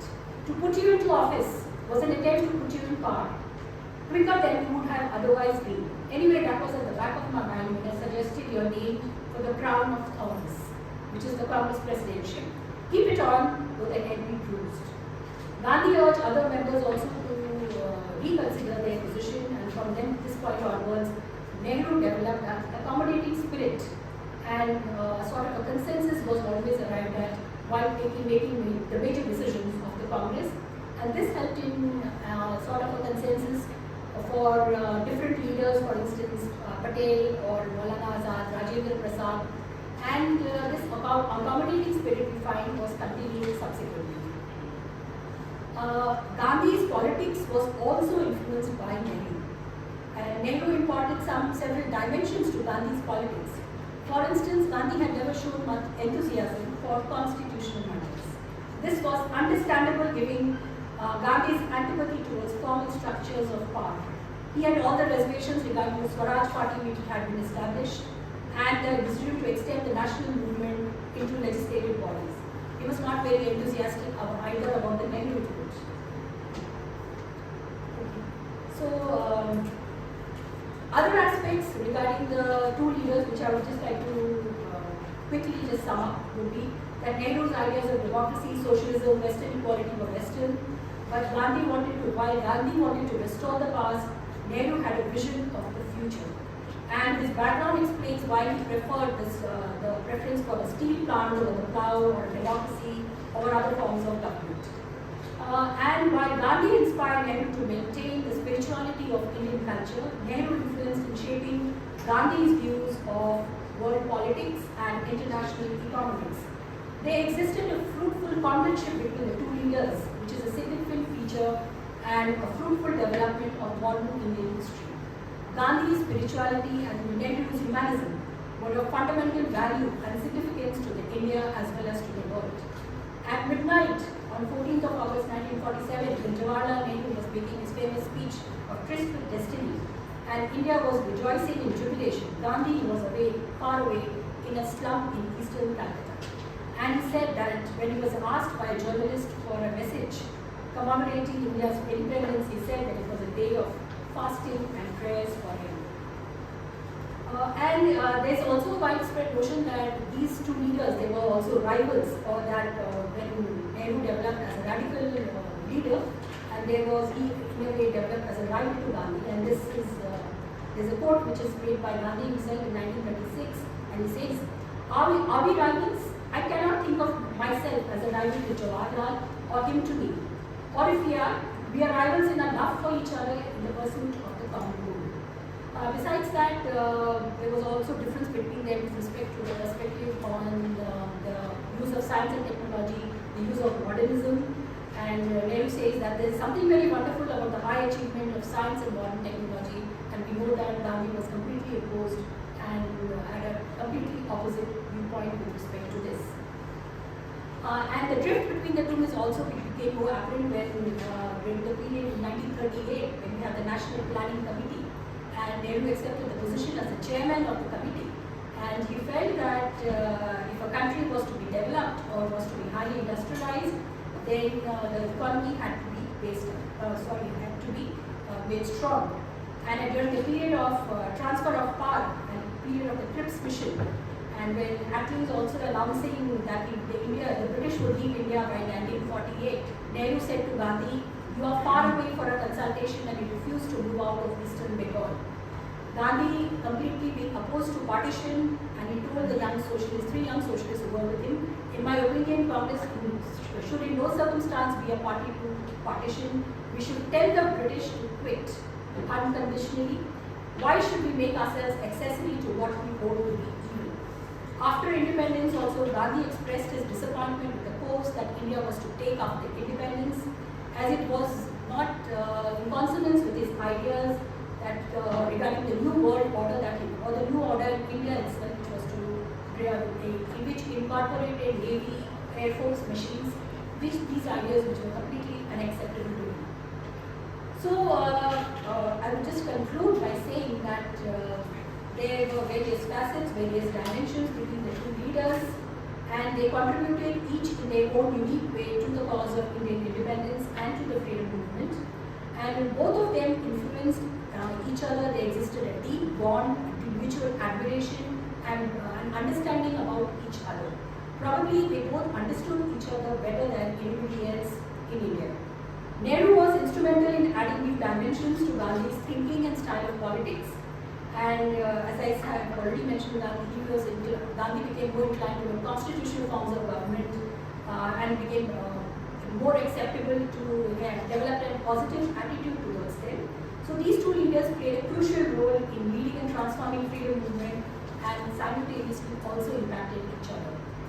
So at the political level, the two leaders restrained, shaped, modified and corrected each other in the long process of dialogue, debate and working together. Both of them transformed India's struggle for freedom and played their part in creating a blueprint for future India. And this, I would just sum up by saying that the two leaders probably understood each other very well and they had a deep insight into each other. And it would be true to say that nobody in politics understood Nehru better than Gandhi, and certainly nobody else understood Gandhi as well as Nehru. Thank you. Thank you very much for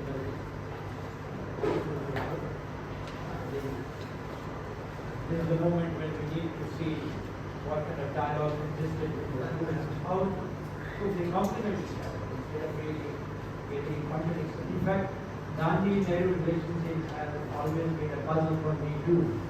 And there was a time when I kept asking everybody, why did Gandhi make Nehru a prime minister? But Nehru was so different compared to Gandhi.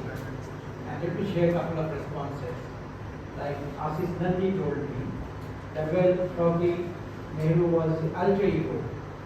He was just opposite to him and he needed Nehru, Gandhi needed Nehru to complement his weaknesses. So he thought Nehru was smarter than him in many things, who will kind of manage things better. Somebody like P.L. told me very interesting story. He said that Nehru's father, Nehru, wrote a letter to Gandhi saying, I am handing over my son to you. Then Gandhi wrote a letter to his son Harilal that please remember I have got my son in Nehru. So it was a father-son relationship more than disciple and guru relationship. So as you know, sons mostly rebel, and Gandhi and Nehru relationship is very complicated. And now one has to look back to see the text which Nehru rejected almost in Sudha has achieved status of what we call in Indian tradition one of the Prasthan Trays. Everybody wants to speak on Hinswara, and the previous speakers who spoke on Gita has really talked about how Gandhi was trying to combine the individual agency with the project of social transformation. So it was a combination of these two which probably Nehru was missing. Nehru thought individual agency's transformation is not needed, the social transformation is a different project altogether. So there was a kind of very interesting relation. Thanks Sudha for giving the importance of the work. Now we have two very bright young scholars reflecting on these papers. I'm sure the task is not so easy. We have two papers on Gandhi and Nehru and two papers on Gandhi's reading of Gita. So we will choose what we speak on. And as you have decided, and we can just say what to start. So Jigyasha, she was on emotion, socialization.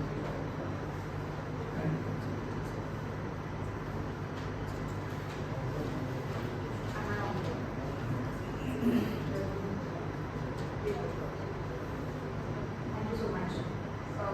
Thank you so much, sir, and the presentations were interesting, is to say the least.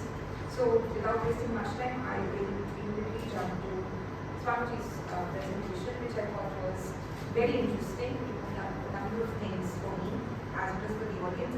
I hope we have more time to listen to the rest of the things that you probably, for the lack of time, couldn't say over there. But let me start with what Manindra just pointed out in terms of human agency and social transformation, and that is where my first question is. And I would like to tie up the two things that you said about uncertainty and authentic experience of life. What I heard you say was probably clean idea of an examined life. I could be wrong, but one bit of it was an examined life. And in that sense, my question is, are we presupposing a certain person here? Because why Arjuna, and that's the conversation that we started with, in the same sense too, we already presuppose that a certain kind of person, a certain agency would help one in terms of accessing the authentic life. That is one question that came to my mind when I want to speak. Because from the way you talked about authenticity as well as uncertainty, I mean, I could be wrong, but uncertainty has always been a principle, always been a condition of life. It may have been more pronounced now because of capitalism, maybe the structure pushes us in the direction of high uncertainty, maybe we've created it. But is individual social life always, is there a condition where there is no uncertainty? And if that question were to be there, then are we then presupposing a certain kind of human, a certain, that the human may have already walked a certain distance for them to be able to live an authentic life? I don't want to get into the question of happiness because I don't think I'm suitably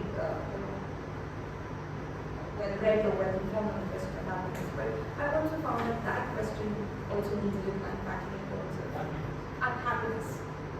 Also needs a certain, what is happiness, especially in terms of when you pose those questions in the beginning.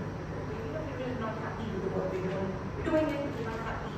And then the question of, how. That's why I said that probably if you've got more time, you will be able to dive into very interesting, prominent, present, contemporary questions of uncertainty and authentic life. To the culture project that probably, maybe Gandhi, this could be me, but maybe Gandhi had method there, and maybe he's trying to give us that method. Maybe his questions of Arjuna's and Gandhi's questions and our questions are not the same, but maybe there's a method there. Probably that's what would be of interest to me, and I thought maybe you could hear him tell us something about that. I would also like to clarify the question of the social, because I think Gandhi's project was political, or maybe it is about his praxis, but his project is definitely political. And if we were to finances for our times through both Gandhi and Gita, and there could be several Gitas, but Gandhi's Gita being one, and several other Gitas, what would be that method for the political? That's a question, because it was historical or not. Maybe we face the same dilemmas that Arjuna is facing, but we're not facing them exactly in that form. Very good things can kind of where the dilemmas across human experience would be the same, but they could present themselves in very different forms. So could there be a political conversation around Gita as one of too many? And what can we do about that politically? Could we push it a little further into the institutional question? Into the question of what can Gita do for us institution? Can it be read outside of its immediate context? Of course, there are answers that people have spoken about it, but is there a particular way in which I'm saying Gita is socially political of the institution? So I mean, it was a great presentation, and I hope you had more time and maybe these questions just to come up. The other presentation by Professor Gianluigi.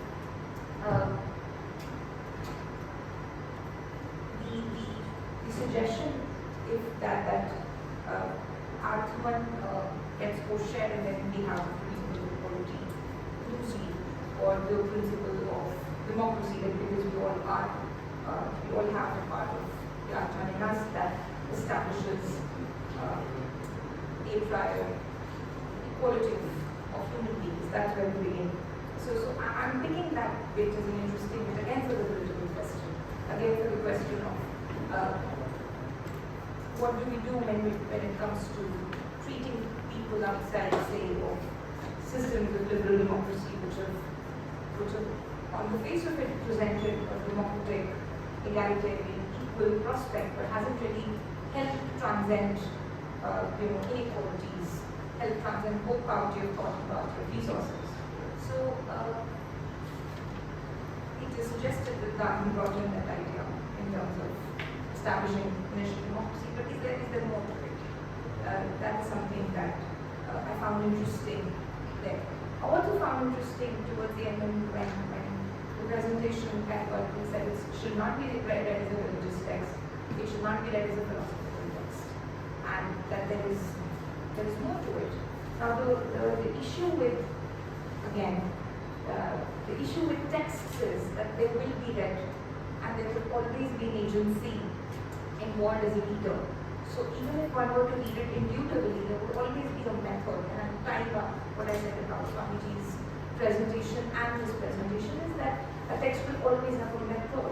And therefore, is there a human agency? Are we already saying this kind of human, this kind of mind, this kind of experience? Should a text always be approached with a question? Or should it be approached just as it is? What are the lenses? And in that sense, are we imagining a certain kind of human? And then by that extension, a certain kind of human nature, and by that extension, a certain kind of human condition. Because there, I think, lies the puzzle probably in my head for how can both Gandhi be used as a method for probably dealing with the credible use of our existence. Thank you so much. Thank you very much.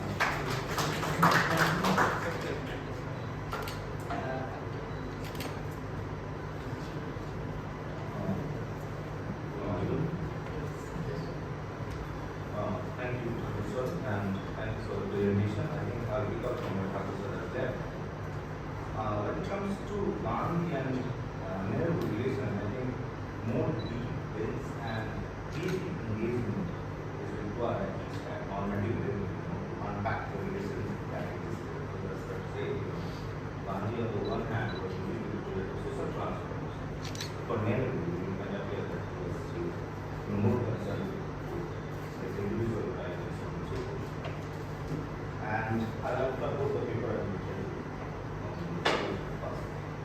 but the problem that appeared to me in both these papers is that they had tried to project Nehru as a realistic thinker, and that goes with Rinkal paper as well and Sudha paper as well. Nehru as realistic, scientific, modernist, whereas an attempt was meant to push Gandhi as a traditionalist, which is fine with Gandhi. You would not say they are not traditionalists.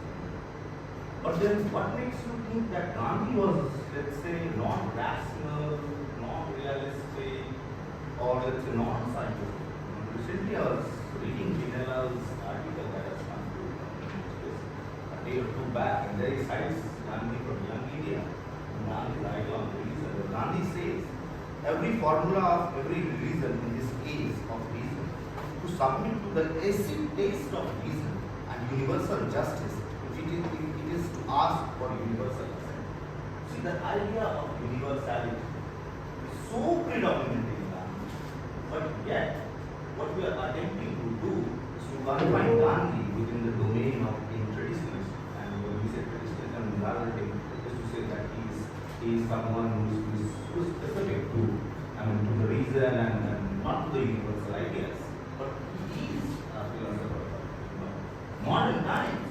So one cannot reduce Gandhi to that domain. So that is one problem that I have found in both the papers, and that I have not a problem. I have both of you to set your views on that. And to Dr. Sudha's paper again, I mean, you attempted to provide us a framework of the kind of relationship that exists, a larger form of relationship that exists. I mean, but for Gandhi, that form existed with Thakur as well, right? He was engaging with Thakur, and the kind of thesis, antithesis, and synthesis that you were trying to argue was there with Thakur as well. With Ambedkar as well. Both Ambedkar was restricting Gandhi and Gandhi was restricting Ambedkar. They both were informing each other. I'm not using the word restricting Gandhi. They both were informing each other. So what is that specificity that you are trying to bring out from that relationship? That I was unable to find in your paper as well, and in Rinkal's paper as well. But when you see 1930s, I'm highlighting the kind of contrast that existed. 1930, you see, Nehru is going for government plan.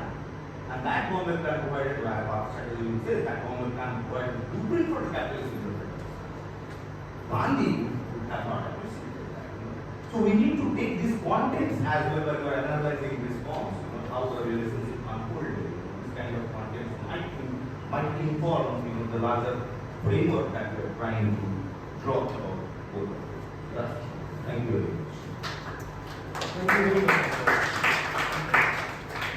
So now we will go from bottom to top. Okay, so that will be. And we have very less time, so 2 minutes each. You can select some questions. I was just thinking the audience may discuss this thing outside during the tea. Otherwise, we will not be able to finish our time. Very, very interesting session is here. Okay, let's take few questions. question I to say. So when you are talking about the conception of Microphone into the camera. this one is only. Okay, so input it.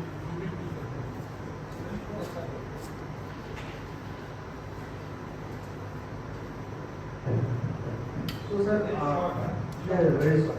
So my question is to Swami sir, when you were talking about the conception of authenticity and Gita basically. So I mean, for my interpretation of Gita that I have read and so in practice also that.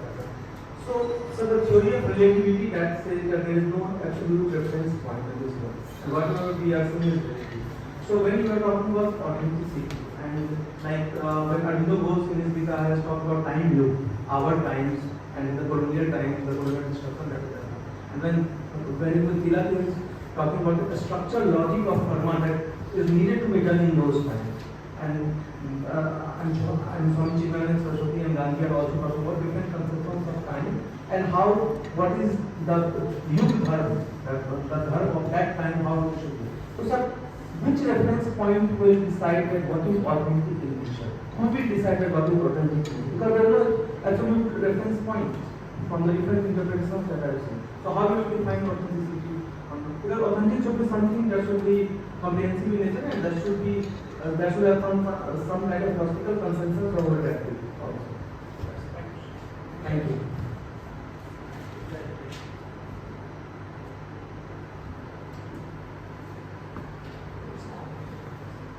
Sir, my question is to you.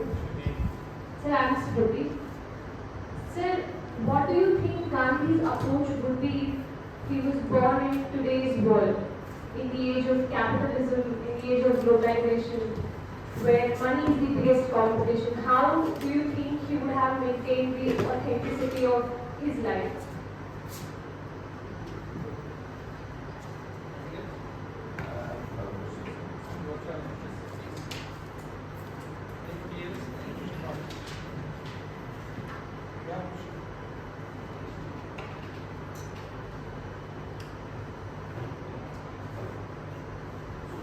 I was unable to understand why do you use this term authenticity? What essentializes to use this term? Is it an attempt to drive and make Gandhi again the same community, Gandhi and Geeta? Or is it to unpack Gandhi's authentic self? And if that is an authentic self, again that cannot be Indian self. That has to be a universal self. And what Professor Thakur has got, that self cannot be, let's say, deprived of the idea of unconditional love. I mean that, and I was looking at the constituents of your authenticity which you're talking about, and I was wondering when you will come up with this idea of unconditional love, which is completely mind-missing. Without this idea of unconditional love, that authentic self or let's say universal self cannot be created, which breaks the structures of dominance. So what is the idea of autonomy again? I mean, you have not charted out the idea of autonomy. What kind of autonomy? Is it just freedom, let's say, from something, or either to choose autonomy? In what sense you are trying to describe autonomy? In the sense of freedom or something?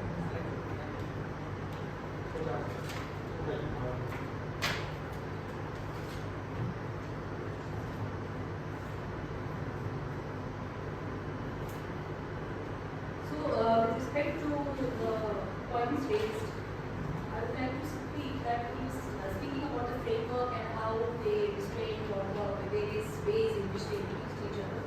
So, trying to analyze the relationship between Gandhi and Nehru, so to say, it's a very complex relationship. It's a multi-type. There's so many layers, sub-layers to it, various facets, various dimensions to it. So, in order to present in within a span of maybe 15 minutes, I just picked out on certain themes, certain aspects of their relationship which I thought was interesting. But obviously, it's not possible to do justice to the entire course of their relationship or the developments even within a span of 15 minutes. So that's the reason why I spoke or chose a few aspects of their relationship, which we in a way I would say come about in the due course of their correspondence as well as their interactions with each other. And same which applies to when we are talking about why did I speak about Gandhi and Nehru in this context in the 1930s, and I should have elaborated on these things. As I said, in the future when I elaborate or when I discuss it further, I will definitely look into all these aspects and will delve into all these issues and aspects in the future.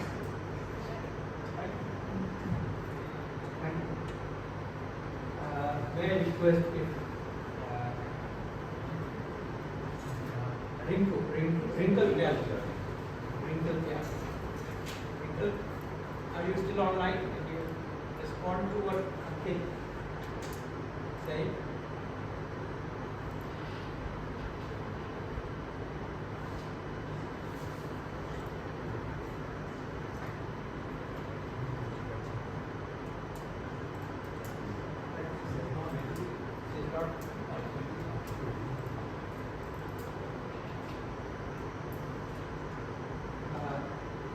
He is not respected. May I ask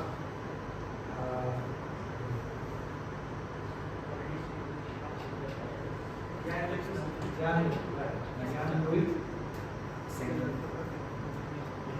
are you online still? Yes, I am online. Can you hear me? Yes. Excuse me. Yes. Excuse me. Yes. Thank you very much. I would say there are different.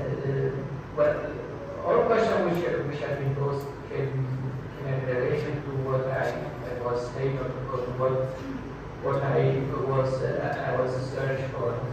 The point is, for instance, as regards last one, as regards the authenticity, what Gandhi could give an answer, for sure, could give an answer, because he would say that first of all, I have to beat myself.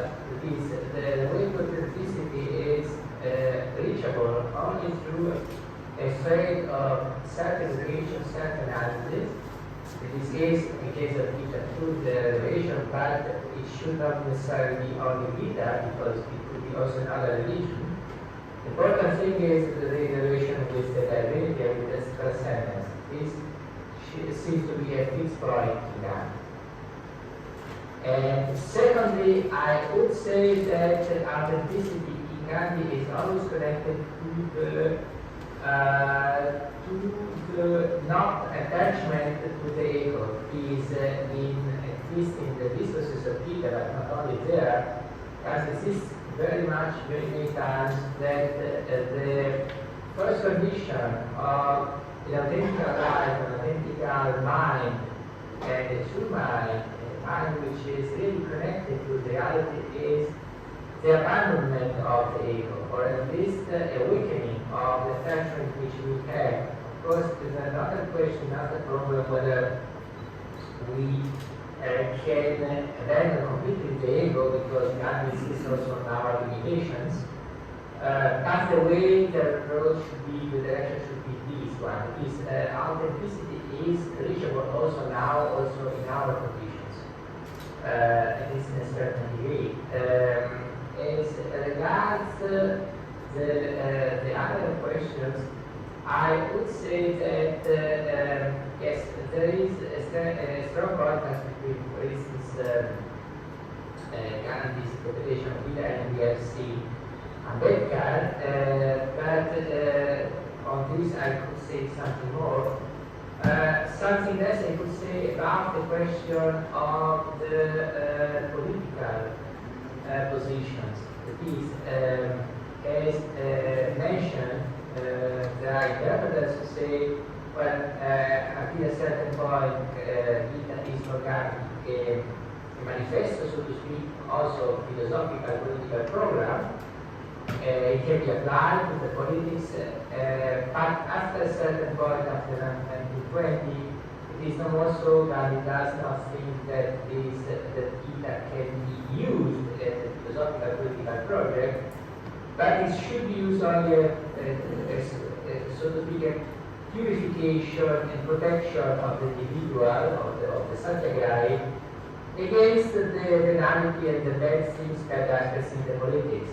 This is a position, I have some doubts about this position, because in my opinion, Gandhi always says that Gita is a precondition, this meditation of Gita is a precondition in order for me to have the right disposition in the politics. That is, either I have information and education, and in this case I can transform the politics successfully, or at least I can hope that I can transform the political environment in a way which is morally representable, or not. That is, for politics has no component of morality. But I do not think that Gandhi abandons the idea that Gita can have a relevance in the politics. Of course, Gita is not a program for the state. This has to do with contingent programs. The Gita is a way in which I have in myself the instruments in order to transform my mind and to know in advance which decisions are to be taken and which decisions are not to be taken. Because, for instance, if we are for Atman, I could not justify a politics of marginalization of some groups or some individuals and so on. Because I have phonetical information, which will give me the right direction in order to take the right political decisions. But there is not an incompatibility between Gita and political decisions. Gita is, so to speak, the general formation which I should have, which I should be in order to be sure that I will have the moral instinct to take the right political decisions.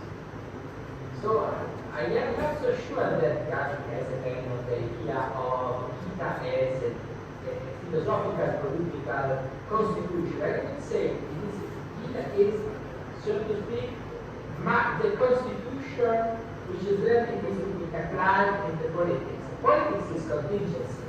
You cannot have a program which foresees all which we can do in the politics. But we can have a moral formation which enables us to take the right political decisions, to have an orientation. We need orientation. It is the orientation that gives us the compass, and then we will use this compass in order to have an orientation in the politics. The politics change is a contingency state, cannot be foreseen. And the important thing is that we have, so to speak, a constitution. Thank you. Thank you very much.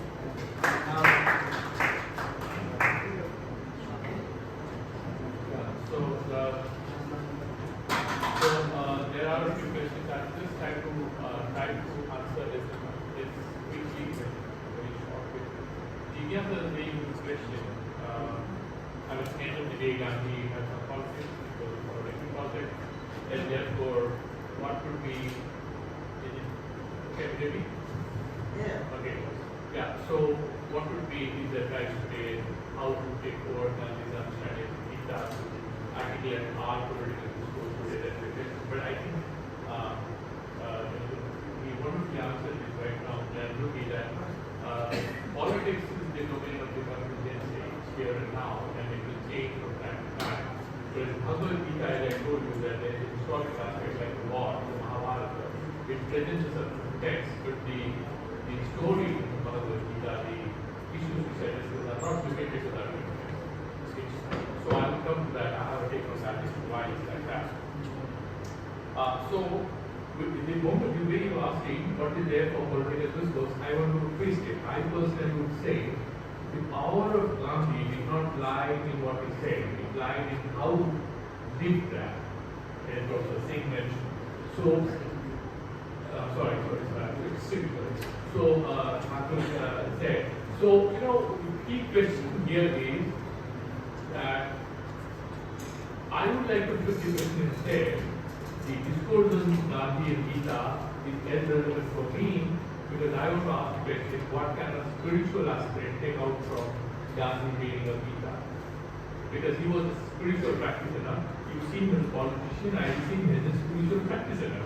Because as I told you, the whole idea of authenticity, he was trying to lead an integrated life. So after India got independence, he did not become a minister, he didn't become prime minister, he didn't get a position, he continued to be Gandhi. And his practice continued. I think you need to pay attention to that. Quantity. It had nothing to do with politics, that is no gain. The second question is about why I use the word authenticity. I think you about unconditional love. Yeah, so if you go to a film hall and then you are driven out of the film hall at half time and you say, where is the heroine? I can't do much. You ask this jail person. Because actually all the slides I had, I couldn't present. So I did mention Bhagavad Gita mentioned Sarvam Bhuta Aryabhatta. And Gandhi himself mentioned that the truly enlightened person will be able to suck blood out of the person who is struck by a snake, whether he's a caste Hindu or is a literate person or he's not possible. So he's very clear about it. Bhagavad Gita is very clear about it. Let me tell you, it talks about Samadarshi, it's talking about all the prayers and all. So obviously there is universalism, which is an expression of love. It's not philosophical universalism. It's ethical at the same time. There is nothing called epistemological and ethical in two separate domains in Vedanta.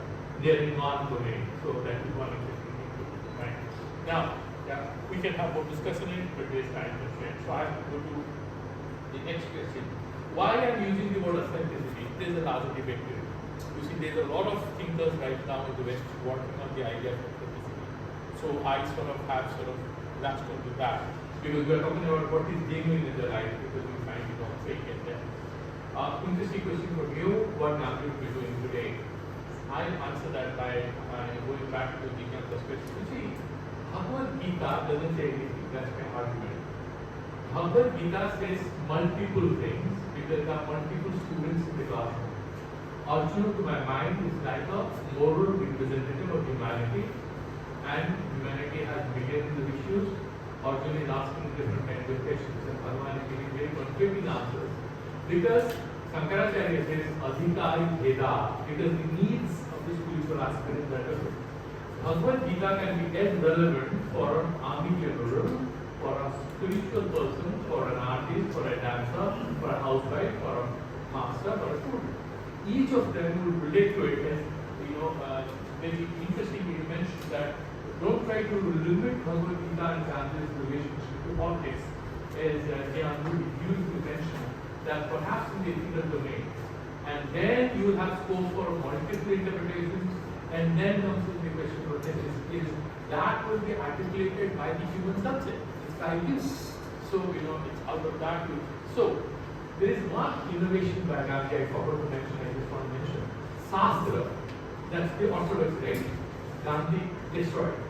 He said, for me, Shastra is not a spiritual text. For me, it's the life of the enlightenment. So, in Manusmriti, in jurisprudence, he says that you have Shruti, then you have Smritis, Vedas, then you have Dharmasastras. Then he mentions Sadachara, behavior of the behavior. And finally, he brings in the ultimate test, Anubhava. What about your moral intuition?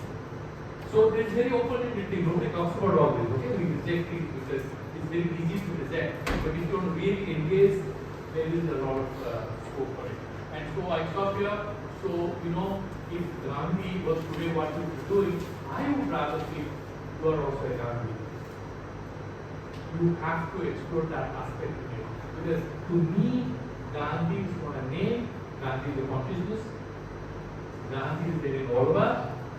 It's all about a powerful aspiration to be that. It's like you are a bodhisattva, you are a Gandhi. So it's not a, I was walking in Shanghai in a museum, and and there was Queen, and she was a female form, and we see as the form of Buddha, and then the American asks the other guy, but Buddha is a man. He says, sorry, you have got it. Buddha is a consciousness. It's not male or female. So Gandhi is not about politician or man or over Indian or American. It's just what consciousness is there in all of us. We need to explore it. And I am finding it interesting as a monk, and I'm sure you will find it interesting as a student. Thank you very much. We have got a very interesting interlocutor who can connect two words together, and we have experienced those two words. Treating Gandhi as consciousness. This has been a question in my mind. How could Gandhi clone so many people himself? I read Vedanta now says remote in the village, small person, having no other life except being a Gandhi. And he was killed symbolically by the Gandhi, by the public party state. And then his clothes, his jhula, the Gandhi jhula that we have got, was hanged on the tree. And that tree became a kind of tent stud. It is now called Kshatriya tree. Kshatriya means the apartment, and Saripratmali Mahaprabhu.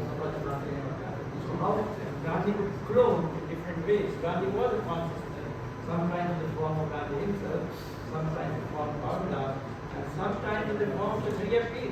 And we never know. And the last sentence I want to speak about Gandhi, somebody called Prof, whom our generation used to adore a lot. He said when he was asked in Yale that was Gandhi a liberal, was Gandhi a Marxist? Is Gandhi relevant today?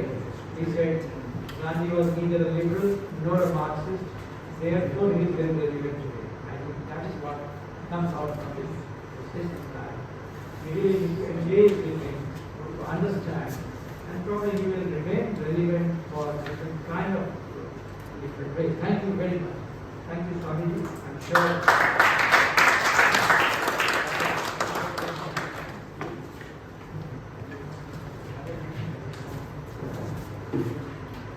Yeah, so apart from all the insightful and interesting interventions that we saw today, one of the most interesting observation was also that Gita and leftist socialist critique existed and coexisted within one room and one place. That is very relevant in today's time, basically.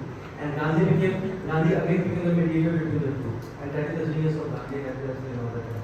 So on the behalf of Gandhi Studies Circle, I thank the chair, the Discussant, and all the speakers for joining offline and online for their thought-provoking papers and discussions, and to the learned audience for the question answer and for the discussion.